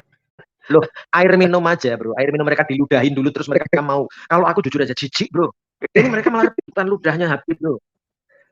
Aduh, ya gimana ya, orang puasa itu yang jelas ababe mampu gitu ya, itu katanya bau wangi surga kok. Wah itu Pak, nah itu kan makanya bodoh itu pilihan. Orang puasa itu tetap bro, mulutnya tuh baunya bau sekali lah bro. Bener bro, bau karena apa? Tidak ada makanan, tidak ada cairan yang masuk ke dalam tubuh, maka bangkai-bangkai yang ada di dalam perut kita itu keluar dari mulut kita, bro. Keluar semua baunya, semua minta ampun. Tapi hal itu malah kata bro, itu adalah minyak wangi surga. Kan bodoh itu pilihan, bro. Dan tidurnya berpahala, bro. Orang puasa itu, bau ababe itu bau wangi surga, dan tidurnya berpahala. Jadi makin tambah pahala 11. Itu artinya apa? Bodoh itu pilihan. Aku nggak bilang bodoh ya. Aku nggak bilang bodoh loh ya. Cuman ya mereka itu kepercayaan mereka itu aja gitu. Kalau misalnya mereka mau percaya kayak begitu ya terserah aja. Tapi kalau misalnya buat kita sih ya mikir-mikir lagi, masa baunya kan kayak begitu ya. Saya kalau lagi bulan-bulan kayak begini, bulan puasa kayak begini, kalau ngobrol sama orang yang berpuasa berusaha jaraknya 5 meter bro. 5 meter aja udah terlalu deket. Menghina, tapi kalau orang-orang yang waras bro, yang puasa, teman-teman kita, dia ngobrol sama kita dia pakai masker bro. Kalau orang yang sadar, mereka pakai masker kok bro. Teman-teman saya yang muslim yang puasa, dia menyadari itu bahwa aroma yang keluar dari mulut dia akan mengganggu perdamaian dunia. Maka dia kalau ngobrol dengan saya dia pakai masker bro. Karena kalau nggak pakai masker itu mengganggu perdamaian dunia bro. Makanya Israel tuh marah bro. Karena Hamas itu puasa nggak pakai masker, tuh baunya tuh sampai Israel bro. Tapi beda lagi dengan komentarnya Muhammad Hussein bro. Wangi loh katanya, jangankan ababe lah wong mayat Hamas aja. Makanya tadi saya bilang, iya. Kan saya nggak salah bilang bodoh itu pilihan. Bangkai manusia itu bro, baunya paling menyengat dibanding bangkai-bangkai yang lain bro. Bener. Bangkai kucing, bangkai anjing, bangkai babi, itu proses muncul bau itu agak lama bro. Dan itu juga baunya juga nggak lama, bangkai tikus segala macam itu sudah proses pembusukannya agak lama. Tapi kalau bangkai manusia bro, kalau nggak diformalin, malaikat itu teriak-teriak bro. Bener. Tapi oleh mereka dibilang itu baunya bau wangi ya. Anehnya begitu ya. Sesuatu yang menurut pandangan umum itu sesuatu yang dihindari ya. kayak bau orang puasa yang jelas Ababe itu mambu lah ya. Gitu. Mambunya kayak apa kita juga tahu lah kalau misalkan kita dekat-dekat sama orang yang berpuasa gitu kan. Apalagi kalau misalnya jarak setengah meter. Apalagi kalau pas ngomong itu ludahnya muncrat-muncrat. Oh. Kayak ikan lokal. Baunya kayak apa? Tapi dikatakan katanya kayak bau surga. Lah ya itu tadi, maka saya bilang hal kayak gitu, udah bau kayak gitu dibilang minyak wangi surga. Nah, yang nggak habis pikir, maka saya bilang bodoh itu pilihan. Bodoh itu pilihan ya, Bro. Kalau kita mau milih bodoh ya silahkan. Mau waras ya silahkan, monggo. Iya kan? Ucapan Muhammad Hussein yang mengatakan mayat-mayat yang ada di Gaza baunya wangi itu dipercaya sama kok ya dipercaya bahkan ditampilkan di TV One loh, Bro. Ditampilkan di TV One, padahal kita tahu presenter TV One minimal alumni perguruan tinggi kan? Betul nggak? Lulusan SD atau nggak sekolah bisa nggak jadi presenter di TV One? Iyalah, wartawan minimal S1 lah. Iya, minimal S1, ini kan jurnalistik kan? Tapi mereka bisa percaya bahwa bangkai-bangkai di Gaza itu baunya wangi. Percaya, Bro. Kan aneh kan? Aneh enggak? Contoh lagi, mereka juga percaya bahwa Anies Baswedan itu Imam Mahdi. Lah. Kita mau ngomong apa, Pak? Kita mau ngomong apa? Lebih gila nih lagi mereka percaya ustadznya atau kiainya itu ya yang Abbas itu bisa mendatangkan malaikat, ribuan malaikat dan bisa memenangkan Anies, tapi nyatanya gagal. Makanya mereka nggak percaya bahwa Anies itu kalah. Ya, makanya mereka ngotot ke MK karena bagi mereka Anies itu yang wah kok hilang suaranya. Hilang suaranya. Ya, aku juga gini lah, otakku waras ketika ada orang bilang Pavel 88 itu titisan dari Rasul Paulus. Aku tetap akan jawab pret, kan gitu. Gue lempar biji durian. Loh misalnya ada jemaat yang fanatik ke Bro Pavel, mengatakan Bro Pavel itu titisan Rasul Paulus, ngomong sama aku bilang pret. Iya kan? Karena otak waras saya bekerja. Saya tidak mau jadi orang bodoh. Dari mana ceritanya Pavel itu yang orang NTT bisa ada hubungannya dengan Rasul Paulus yang orang Yahudi? Nggak nyambung. Iya kan? Sanatnya nggak ada sanat. apalagi kalau ada yang bilang Bro Pavel masih keturunan Habib. Oh ya itu lagi malah.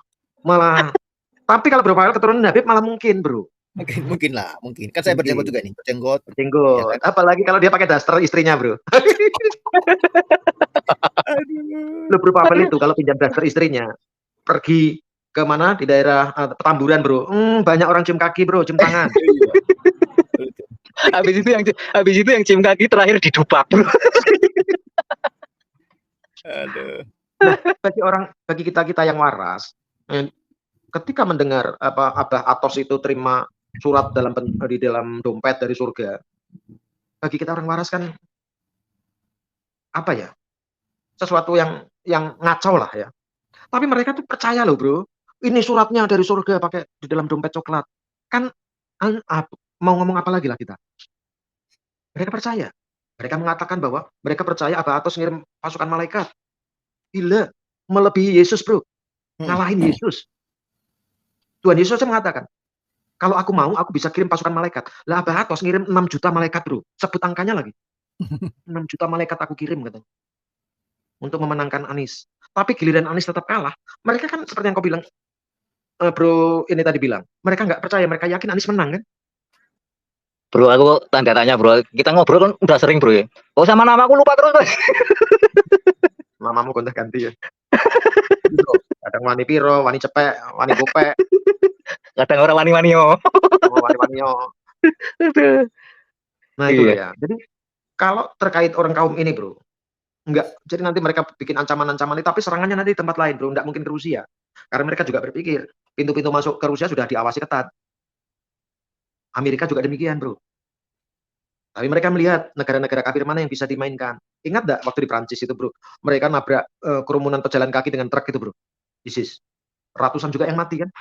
Udah main pakai truk, main tembakin lagi. Di daerah pejalan kaki, Bro. Itu kan di Prancis juga. Tapi ya salahnya Prancis. Ya salahnya pemerintah Prancis dan rakyat Prancis juga salah. Ya silahkan terima risikonya. Karena mereka dengan teriak-teriak HAM mau terima manusia-manusia yang tidak tahu diuntung ini, Bro. Ya kan mau terima semuanya, wah kita negara demokrasi yang menjunjung tinggi hak asasi manusia. Nah sekarang mereka rasakan sendiri, korbannya orang asli Prancis. Ada yang dipenggal, ditabrak, dibunuh, ditembak. Nah, terakhir mereka memprovokasi ketika jemaat umat Kristen lagi beribadah, tiba-tiba masuk satu orang Muslim, langsung ke depan mimbar, langsung gelar sajadah, langsung sholat di situ.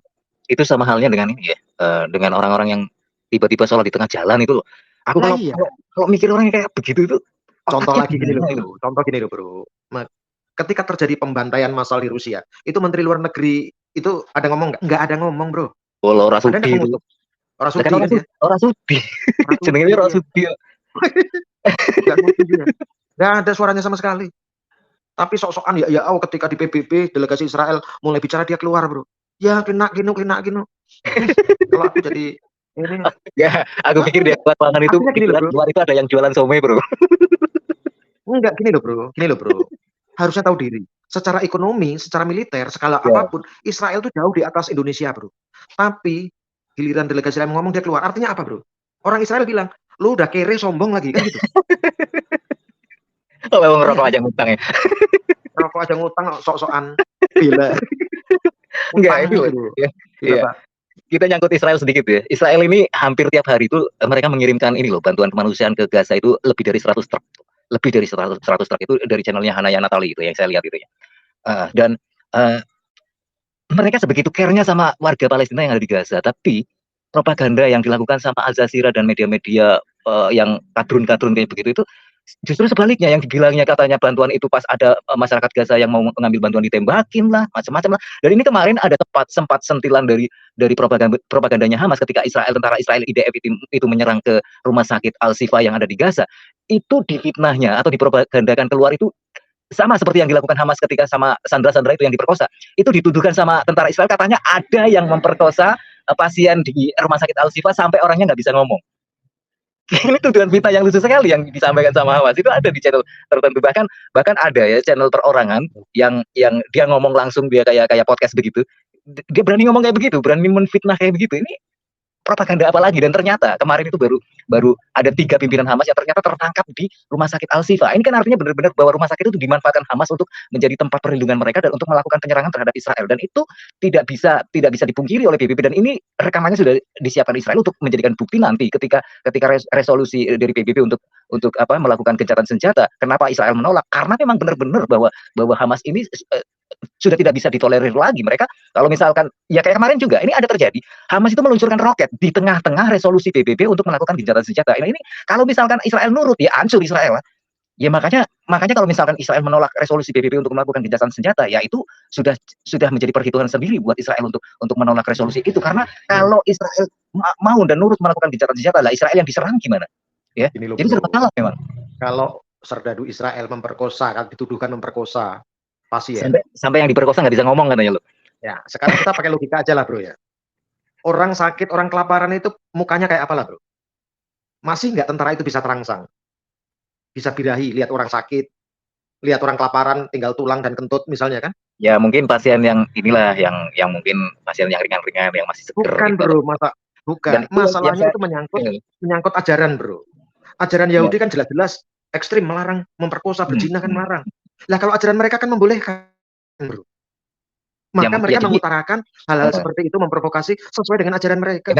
Ya saya nggak ngomongin ajarannya itu, cuman apa yang dilakukan Hamas dituduhkan sama tentara IDF. Nah ini kayak ya sama ketika yang dari awal-awal perang itu kan sesuatu yang dilakukan sama Hamas dibalik-balikan gitu. Gini loh, orang mengukur pakaian orang lain itu dengan ukuran dia sendiri. Iya, seperti itu. Nah itu gampang kan? Artinya mereka menuduh tentara Israel melakukan ini. Padahal itulah ukuran mereka. Mereka melakukan pemerkosaan. Itu kan kesaksian dari sandera yang dibebaskan itu. Dan anehnya lagi gini, bro. Anehnya lagi nih ya. Terutama yang saya lihat itu dari komentar-komentar kadrun-kadrun yang di channel-channel itu loh ya. Ini kadrun-kadrun luar juga loh ya. Sama mereka pola pikirnya kayak yang di komentar juga. Jadi ketika iya, bukan bro. Karena satu guru satu ilmu, bro. Lah iya, makanya. Jadi ketika saya melihat ada ya channelnya IDF juga, saya lihat juga nanti juga ada komentar dari Katun juga, atau dari channel-channel berita-berita luar juga begitu. Ini ada kesaksian dari Sandra yang sudah dilepaskan sama Hamas kemarin, dan mereka baru mau membuka suaranya sekarang karena mereka trauma kan. Kebanyakan yang perempuan ini kan diperkosa sama Hamas di lorong-lorong itu kan, yang menjadi tempat pelariannya Hamas sambil membawa Sandra itu, dan mereka itu kan trauma, makanya mereka baru mengungkapkan sekarang, dan itu dilakukan forensik, bro. Coba ikutin YouTube-nya India Today. Ya, India Today, terus Times, Terus Itu kan kemudian ditemukan satu kontainer, ya satu kontainer itu tubuh anak-anak yang sudah dibelah dan organ tubuhnya ternyata sudah diperjualbelikan hilang, Bro. ya Ngeri kan? itu berita dulu itu kan, berita dulu itu. Iya, Tapi berita dulu itu kan awal-awal ya, kejadian. yang sekarang lagi diungkap ini kan aksi pemerkosaan oleh Hamas, ya, dari sandera-sandera yang Ya, perempuan gini loh, Bro. banyak. Sebentar, Bro. Sebentar, Bro. Apa sih untungnya Hamas menculik bayi dan anak-anak kecil? Apa untungnya? Berarti memang niatnya mereka mengambil organ-organ tubuh untuk dijual, Bro. Dan itu faktanya ditemukan kan jasad-jasad anak-anak ini kan di dalam kontainer kan. Tapi yang namanya organ vital sudah hilang semua. Udah diambilin, termasuk mata pun udah diambil, Bro. Itu yang kita ikutin di India Today itu kan. Mengerikan, sampai ada tentara Israel nangis itu kan melihat ketika membuka kontainer, termasuk wartawannya India Today nangis kan. Tapi itu, Bro. Tapi hal-hal kekejaman seperti ini, kekejaman yang hanya bisa dilakukan iblis, setan, itu malah mendapat pujian di negeri Konoha, Bro. Bahwa mereka adalah para jihadis tentara Allah. Ngeri kan? Dan ketika diperlihatkan kejahatan-kejahatan mereka nggak percaya. Iya, nggak percaya. Jadi ketika ada keterangan pers yang dilakukan oleh para medis yang sudah melakukan semacam diagnosa, maksudnya secara forensik gitu kan, yang korban-korban pemerkosaan itu kan diperiksa secara forensik gitu ya. Mereka memberikan keterangan pers. Itu pun yang komentar-komentar di kolom komentar itu pada nggak percaya, katanya itu propaganda, katanya itu bohong, tipu-tipu dan lain sebagainya, cuma dibuat-buat supaya untuk membuat Israel dapat dukungan dan sebagainya seperti itu. Nah, ya iya. Contoh gini ya, saya kemarin lihat di TikTok, nonton di TikTok, ada seorang anak perempuan Indonesia yang minta tolong kepada pemerintah dan siapapun dibebaskan. Dan dia bilang di TikTok itu, mungkin inilah kalimat terakhir saya, karena dia padahal selama ini dia dipaksa oleh majikannya, anak majikannya, keluarga majikannya untuk melayani majikannya. Sampai dia tidak pernah istirahat. Selesai kerja dari pagi dan siang, sore, malamnya dipakai, Bro, diperkosa berganti-ganti. Nangis dia ada di TikTok itu. Inilah mungkin, ini kalau bisa siapapun yang mendengar ini tolong disampaikan kepada pemerintah, dia minta bantu. Dia juga nyebutkan nama, minta Pak Prabowo tolonglah saya. Anaknya masih muda, Bro. Anaknya masih muda. Tapi kadrun-kadrun di Indonesia nggak ada yang percaya, Bro. Nggak ada yang percaya. Karena apa? Pelakunya adalah para penghuni surga, Bro. Para pelakunya penghuni surga. Tapi di sisi yang lain, kemarin channelnya Bro Pavel, mereka tidak merasa sedang diketawain oleh orang-orang Arab. Ketika Raja Salman mengirim perempuan Arab Saudi mengikuti ajang Miss Universe 2024, ya, ajang pamer kecantikan. Sementara negeri ini, Bro, apa yang ditampilkan? Model tarbiyah semua, Bro. Mereka selama ini kan mereka mengatakan pakai jilbab, pakai cadar adalah itu budaya dari sana dan itu memang perintahmu, bla bla bla bla. Nah, ketika saya bikin itu, Bro, di TikTok, ada beberapa yang jawab gini, kami tidak peduli dengan Arab Saudi, yang kami pedulikan adalah Al-Quran dan Al-Hadis, katanya. Padahal mereka selama ini mendewa-dewakan jilbab. Giliran orang perempuan Arab sekarang tidak mau pakai jilbab, dan pemerintah Arab Saudi juga tidak mewajibkan lagi. Mereka tetap tidak sadar, Bro. Nggak mau sadar. Nggak sadar bahwa sudah ada perubahan. Bahwa selama ini mereka dibohongin oleh para ulama, para ustadz, termasuk oleh orang-orang Arab. Kita lihat contoh. Dulu anak muda kita gagah pakai celana jeans, Bro. Sekarang mereka bangga pergi ke mall pakai daster, Bro. Bayangkan nggak? biar kalau ngutil itu nggak ketahuan, Bro. Nah, aku kalau diupah berapapun, Bro, suruh pakai daster masuk mall nggak akan mau, Bro. Mohon maaf lah. Tapi mereka lihat tuh bangga, Bro. Dan dasternya warnanya kan kalau nggak hitam ya, ada 3 warna, hitam, putih, coklat. Udah itu warnanya, Bro. Dan nggak ada ada lagi pakai ornamen, nggak ada. Ada lagi ini, Bro. Celana bagus-bagus dipotong. Dipotong, cingkrang. Itu kan aneh-aneh. Padahal nggak ada banjir, nggak ada hujan, pakai celana cingkrang. Dibilang pendekar juga enggak kan? Aku tuh di awal-awal saya nggak ngerti ajaran itu, yang kaum itu, yang maksudnya yang kelompok itulah ya. Ya karena kan di kelompok mereka kan beda-beda ya. Awalnya saya belum begitu ngeh dengan ini kan, aliran yang kayak begitu gitu ya. Pas saya lihat gitu ya, aneh juga sih memang. Saya pikir nih orang habis cuci kaki apa bagaimana kok lupa nurunin celananya apa bagaimana, ternyata bener ya. Emang sengaja dibikin cingkrang gitu. Ya apa bagusnya gitu ya, Bro ya? Kok saya, Bro ya, kalau mereka celana aja cingkrang, berarti otak mereka juga cingkrang, Bro. Cingkrang. Iya kan? Logikanya gitu aja kan? Logikanya gitu, otak mereka cingkrang. Nah, sekarang ini lagi viral, Bro. Makanya saya bilang mereka otaknya juga cingkrang. Ketika Alkitab dikentutin, ketika Alkitab diinjak-injak dan mereka upload di YouTube, bro. Penghinaan itu. Wah, bangga. Orang Kristen tidak terpancing. Tapi giliran ada apologet Kristen menginjak Al-Quran. Wah, ribut, bro. Ribut, penistaan itu buku suci, bla bla bla bla. Ngeri kan? Giliran Alkitab diinjak, dikentutin segala macam, mereka tidak protes, bro. Ya, nggak ada. Penistaan di penghinaan nggak ada. Ya untuk tinggalnya di Amerika, bro. Tapi di sini heboh jadinya. Wah, para pasukan cingkrang ini teriak. Itu penistaan, itu buku suci. Padahal Al-Quran itu yang beli yang bersangkutan. Pakai duitnya bersangkutan. Artinya sudah menjadi properti yang bersangkutan. Mau diapakan, dibakar, disobek. Terserah kan. Misalnya aku beli motor, bro. Atau beli buku lah, beli buku. Atau beli buku kan. Setelah saya beli, saya bayar, saya punya struknya. Buku itu saya sobek-sobek, saya bakar, boleh nggak? Ya, tapi masalahnya gini sih, ya. Masalahnya gini ya, terlepas dari itu milik dia atau dia yang beli atau bagaimana gitu ya. Kalau sudah menyangkut keyakinan atau itu kitab suci ya, saya sih agak kurang ini ya. Agak ya kurang setuju lah dengan gini loh, sama Oke, kita juga nggak setuju sebetulnya. Iya. Oke, kita nggak setuju hal seperti itu. Tetapi kenapa mereka melakukan hal yang sama duluan lagi mereka dan berkali-kali? Berkali-kali di Batam itu, lihat itu di terminal Batam, Riau. Sampai ada ibu-ibu protes, ada seorang ustadz menginjak-injak Alkitab di depan toilet. Ya kan? Ya, itulah yang membedakan. Dari pihak mereka ada enggak yang mengkritisi ini? Enggak ada, bro. Enggak ada. Ketika sesajen di Gunung Semeru sana ditendangin, ada enggak dari mereka yang protes? Enggak ada sesajen orang Hindu. Ada sih sebenarnya beberapa yang masih dibilang yang ini kan, yang Islam Nusantara lah katakanlah seperti itu, yang moderat gitu. Mereka tapi gaungnya enggak ada, bro. Iya, hanya saja seperti itu aja sih bedanya gitu ya. Jadi kalau gaungnya ada, pasti tidak akan terulang lagi. Tapi berulang lagi kan? Ketika gereja dilarang, dirusak, ketika orang ibadah dilarang, ada enggak yang komentar, bro, dari mereka? Enggak ada, bro. Ada enggak dari mereka yang minta kepada polisi agar memberi semangat kepada polisi agar polisi bertindak tegas menangkap orang-orang ini? Ada enggak? Enggak ada, bro. Enggak ada sejarahnya. Termasuk siapa tuh pentolannya tuh? Anwar Abbas. Pernah enggak?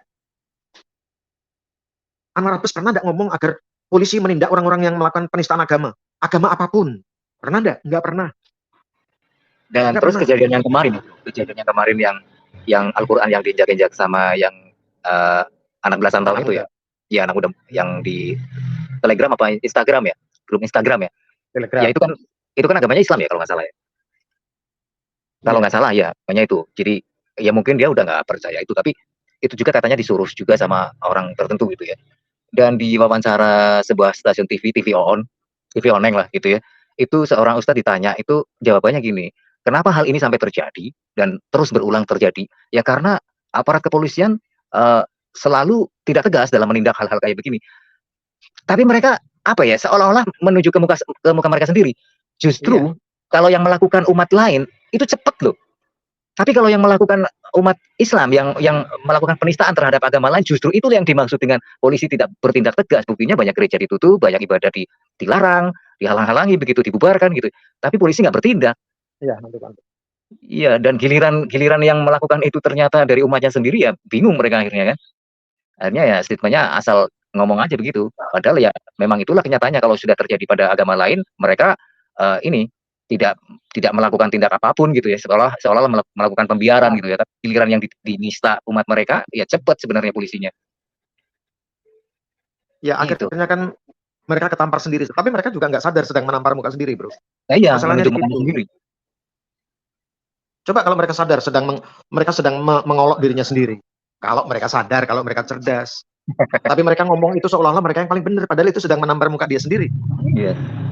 Iya kan? Saya juga yakin misalnya Bro Pavel pakai daster istrinya, pinjam daster istrinya, Bro Pavel juga bisa dinista, dituduh menista. Misalnya Bro Pavel pinjam daster istrinya, tapi bawa Alkitab. Penistaan agama. Padahal pendeta ortodok kan kayak begitu juga, pakai daster kan, maksudnya kayak jubah maksudnya. Loh, makanya mereka bilang Yesus pakai daster juga Islam kan gitu. Yesus, Adam, Abraham itu Islam karena pakai daster. Lah Bro Pavel pakai daster, bawanya Alkitab, penistaan. Iya ya, katanya semua agama Islam. Iya, katanya semua agama kan Islam. Karena mereka tidak pernah menggunakan akal mereka. Ya kalau semua nabi-nabi Islam. Wah, ini lagi ada polemikus Muslim. Sinandar. Ada lagi ada mualaf yang ngomong, saya masuk Islam itu karena ngikutin ajaran Yesus katanya. Itu yang kadang-kadang juga menurut saya juga lucu juga sih ya. Maksudnya apa ngomong kayak begitu gitu ya.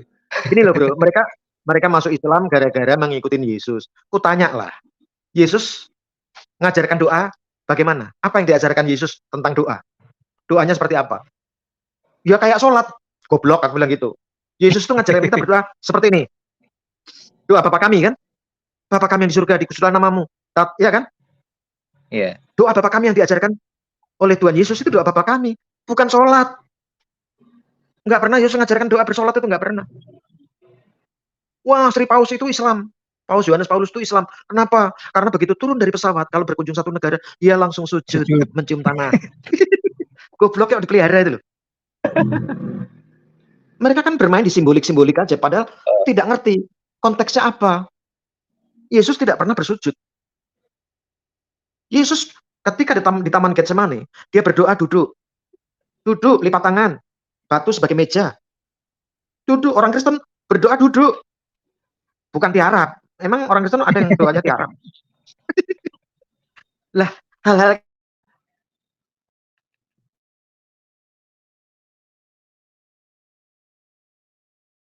bukan istiqomah, tapi istiqondom. Iya kan? Ketika saya mengupload tentang Jesslyn itu yang ngaku dibaptis 7 kali. Wah, ada komentar, walaupun sedikit. Semoga Jesslyn istiqomah. Ya aku jawab, bukan istiqomah Mbak, tapi isi kondom. Karena apa? Dia sudah harus siap untuk dipoligami. Iya kan? Kalau dia enggak siap jadi untuk dipoligami, berarti dia nggak sah jadi Islam loh. Iya kan? Maka kembali ke topik, saya sebetulnya setuju dengan anggota parlemen Israel keturunan Arab beragama Islam yang minta Netanyahu, dia minta sama Netanyahu agar negara-negaranya dibom nuklir supaya dunia aman. Bayangkanlah, seorang perempuan loh bro yang ngomong gitu. Kenapa? Biasa kalau perempuan itu kan pakai hati. Tetapi mungkin dia melihat kelakuan ini sudah nggak bisa lagi. Jalan satu-satunya memang harus dinuklir supaya dunia ini aman. Karena di kayak apapun nggak akan bisa. Yang ngomong orang Muslim bro. Kenapa sudah nggak tahan lagi? Gregetan. Ini nggak bisa berubah orang-orang ini. Di mana-mana bikin onar. Ini arah-arah perkembangan keamanan dunia kayaknya ini ya bro ya. Ini ya jelas ketika kemarin Israel menghadapi Hamas itu jelas menghadapi teroris gitu ya. Terus sekarang Rusia menghadapi ISIS gitu ya. Belum lagi nanti mungkin akan ada kejadian lagi di Eropa atau di mana atau di Amerika atau di mana gitu ya. Sepertinya mereka sedang ini ya, sedang menunjukkan taringnya bahwa mereka itu masih punya kekuatan gitu. Ini yang kita khawatirkan. Apalagi kita sebagai masyarakat negeri Konoha yang kadang-kadang kita tanpa sepengetahuan kita, tanpa ada peristiwa apapun, kelihatan tenang tapi tiba-tiba ada bom gitu ya. Ini yang patut kita waspadai sebenarnya gitu. Jadi kita waspadalah, jangan sampai lengah dengan kejadian-kejadian yang ada di Rusia, kejadian-kejadian yang ada gini, bro. Mana-mana gitu ya. Sebetulnya saudara kita yang Muslim yang moderat itu banyak, bro. Bahkan mungkin lebih banyak daripada para kadrun-kadrun ini. Hanya suara mereka itu silent, bro. Karena begitu mereka bersuara, langsung diserang, bro. Dibidah-bidahkan. Iya. Iya kan? Iya betul. Jadi bahkan mereka langsung dipersekusi. Ini masalahnya sih. Sehingga saudara kita yang Muslim yang moderat ini jadi agak udahlah, orang nggak bisa dikasih tahu kan gitu kan, lebih bagus kita diem kan gitu. Karena orang-orang yang biasanya lebih suka damai itu ya memang lebih suka diem biasanya gitu kan. Sedangkan orang-orang yang lebih suka kekacauan ya banyak suara. Iya sih, contoh kayak yang terjadi di Surabaya. Banser membubarkan pengajian itu kan. Ya, wajar Banser itu membubar pengajian karena ustadz yang dipanggil itu ustadz bahasa lama atau siapa itu. Karena isi khotbahnya selalu provokasi. Malah diteriakin Banser, ini bukan gereja katanya. Padahal Banser itu tujuannya bagus. Supaya jangan ada provokasi-provokasi kepada masyarakat tentang kebencian. Tujuannya bagus. Kalau mau khotbah ya silakan khotbah, tapi jangan bikin provokasi. Kan itu. Wah, diteriakin ini bukan gereja segala macam. Aduh, orang-orang ini kadang nggak ngerti. Banser mencoba menjaga nilai-nilai keislaman ya. Saya kalau melihatnya di situ. Banser ingin menjaga nilai-nilai Islam yang selalu digembar-gemborkan sebagai agama rahmatan lil alamin. Iya kan? Tapi ternyata mendapatkan perlawanan dari jenggoters ini, bro. Ini memang ya orang ya tadi watuk ya nobate, watak orang nobate. Ya kan? Baik. Oke lah. Kita sudah hampir sudah 2 jam 30 menit ya. Kita berkumur-kumur. Ya, Bro kita Pavel langsung ngilang lagi coba-coba daster nampaknya. Oke lah Bung Rocky, thank you Bung Rocky ya. Bung Manipiro, thank you ya. Oke, sama-sama. Iya, nanti kita kumur-kumur lagi ya besok ya. Terima kasih kawan-kawan di live chat, terima kasih sudah mampir ya. Dan hari ini ya Saya ucapkan terima kasih telah menonton video ini sampai habis. Dukung terus channel Hati yang Gembira dengan cara like, komen, dan subscribe. Tuhan Yesus Kristus memberkati kita semua. Amin.